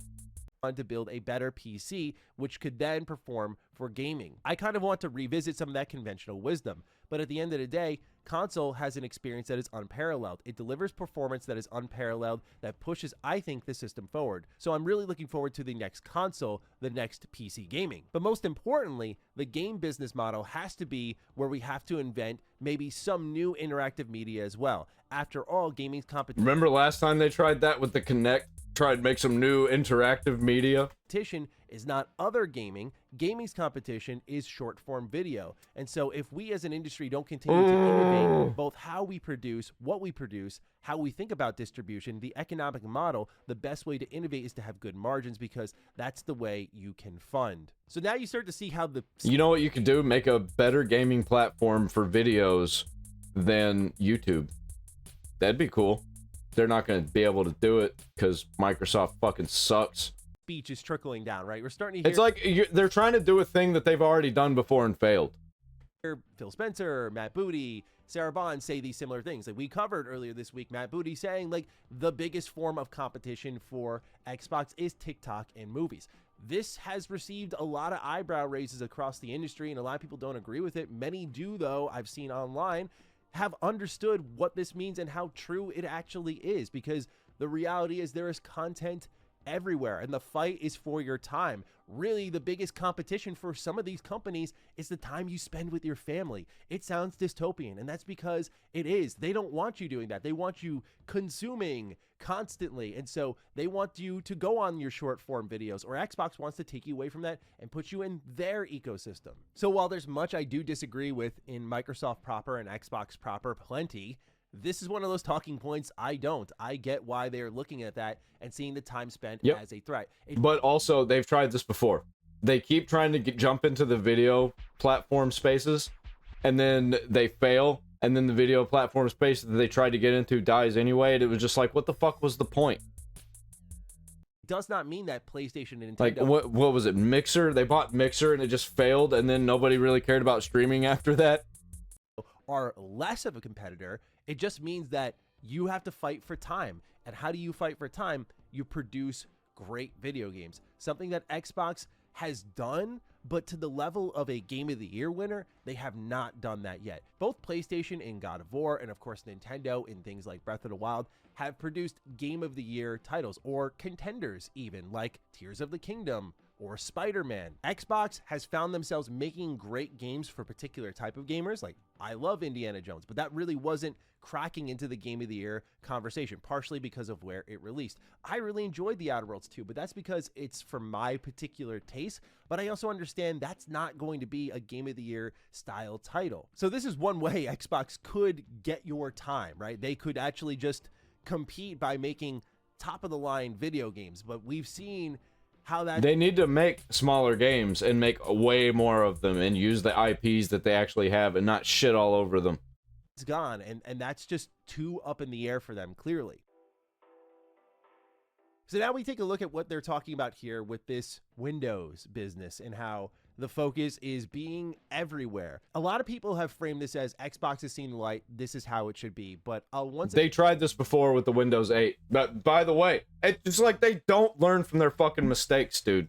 Again, state that this just isn't how the rest of entertainment operates. I don't think as a creative, you make a thing and you go, I only want X and Y to play this. Like, you don't really do that. You want as many people as possible to play that thing. But part of the reason people are happy to make exclusive content is because the deals behind closed doors. It's not this simple. In fact, I don't know fully how it goes, but it's not as simple as like, hey, you make game A and bring it to our platform and we'll give you this much money. But like, there is a level of security financially, like, okay, we can make this because we're providing content effectively for a service. So a lot of creatives will take that bag because it kind of makes their world go around. Like, I get to make the thing I want. This company finds value in it for their ecosystem in an exclusive capacity where they'll sell it to their customers and use it as a draw to their platform so they do more spending within the storefront on third party, which funny enough was brought up here by Xbox's earnings. What we're seeing here is Xbox trying to bring the rest of the industry in line with their vision because Xbox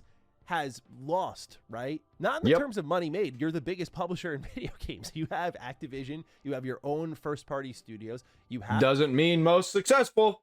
Have Bethesda. Like, I don't consider Xbox the big loser that many people do. I just think Xbox is owned by Microsoft, which is a company that does not know what enough money actually means. So for them and their business, based on the sales of their games, like Jason Schreier just reported how Indiana Jones did best on PlayStation 5, it's like, okay, for Xbox and their business, they're like, our brand isn't hot enough. They're looking up to the sky running up the hill.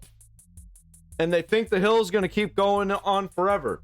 But they're never going to look down from the sky. They keep just looking at the sky. And they're going to realize that this is not a hill they're running up. It's a cliff.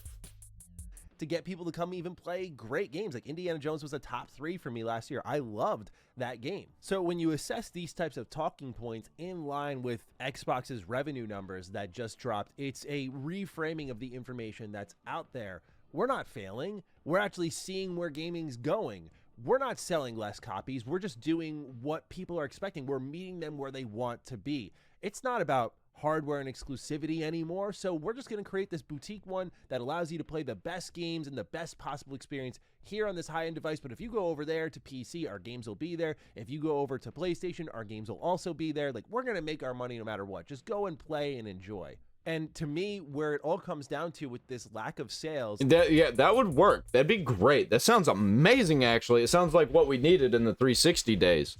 But they keep shitting out half-assed products that cost way too much, and there's too much bloat and the marketing sucks. Is one of the best and worst things that happened to Xbox. You have to remember, at the end of the Xbox One generation, Phil Spencer steps in. He is the hope of the brand, right? He steps in. He's got this vision. When everything's an Xbox, then nothing is. Satya Nadella is about to shut down the Xbox division, and Phil says, I've got this idea. He proposes Game Pass. Game Pass gives Xbox not only a lifeline, but Game Pass also gives Xbox a sense of identity. It starts to transition into day one games. They try to push this service, grow this service, and in turn, it starts to hurt sales. It was both the lifeline, but also the death sentence, because now sales are hurting on Xbox so much that they have to go bring their games elsewhere. And they're making, again, I'll always go back to Indiana Jones, a great exclusive. It's got that broad appeal from a popular IP to a fantastic story to the high production value that you'd expect of a licensed IP video game. Like, it's got everything going for it, but it didn't sell well on Xbox. It sold well on PlayStation. There are so many points that you can look at this generation and understand how Xbox's leadership got us to the point where Microsoft proper has taken over. Everything from the failure to launch any games with the launch of your new console, all the way to Halo Infinite's botched launch. You think about 2022, there were no video games. I can imagine there was a conversation between Microsoft and Xbox of like, clean it up. We need games in 2023. Here comes the games. Here comes Starfield. Yeah, this is what happens whenever corporations get too big for their britches and they're trying to reach the most massive audience that they can. Spend the most money they can, because spend more money, you make more money, right? Well, nobody's buying the game, so shit, we're going to have to raise the price of the games so that the people who buy it will be paying more. Oh, shit, they're starting to not buy it? Oh, fuck, what do? Game Pass. Starfield doesn't move the needle at all. Here comes the Activision Blizzard acquisition. Now the eye of Satya is on the company. That's basically it in a nutshell. It's a combination of Microsoft greed, a failure to sustain throughout this entire generation, all coming together. Like, everyone is at fault, and now they're trying to They're going the way of all of the past gaming companies who failed. Like, it just seems like that's what's going on here, man. And eventually Microsoft is just going to announce a major sell-off. I'm seeing it coming.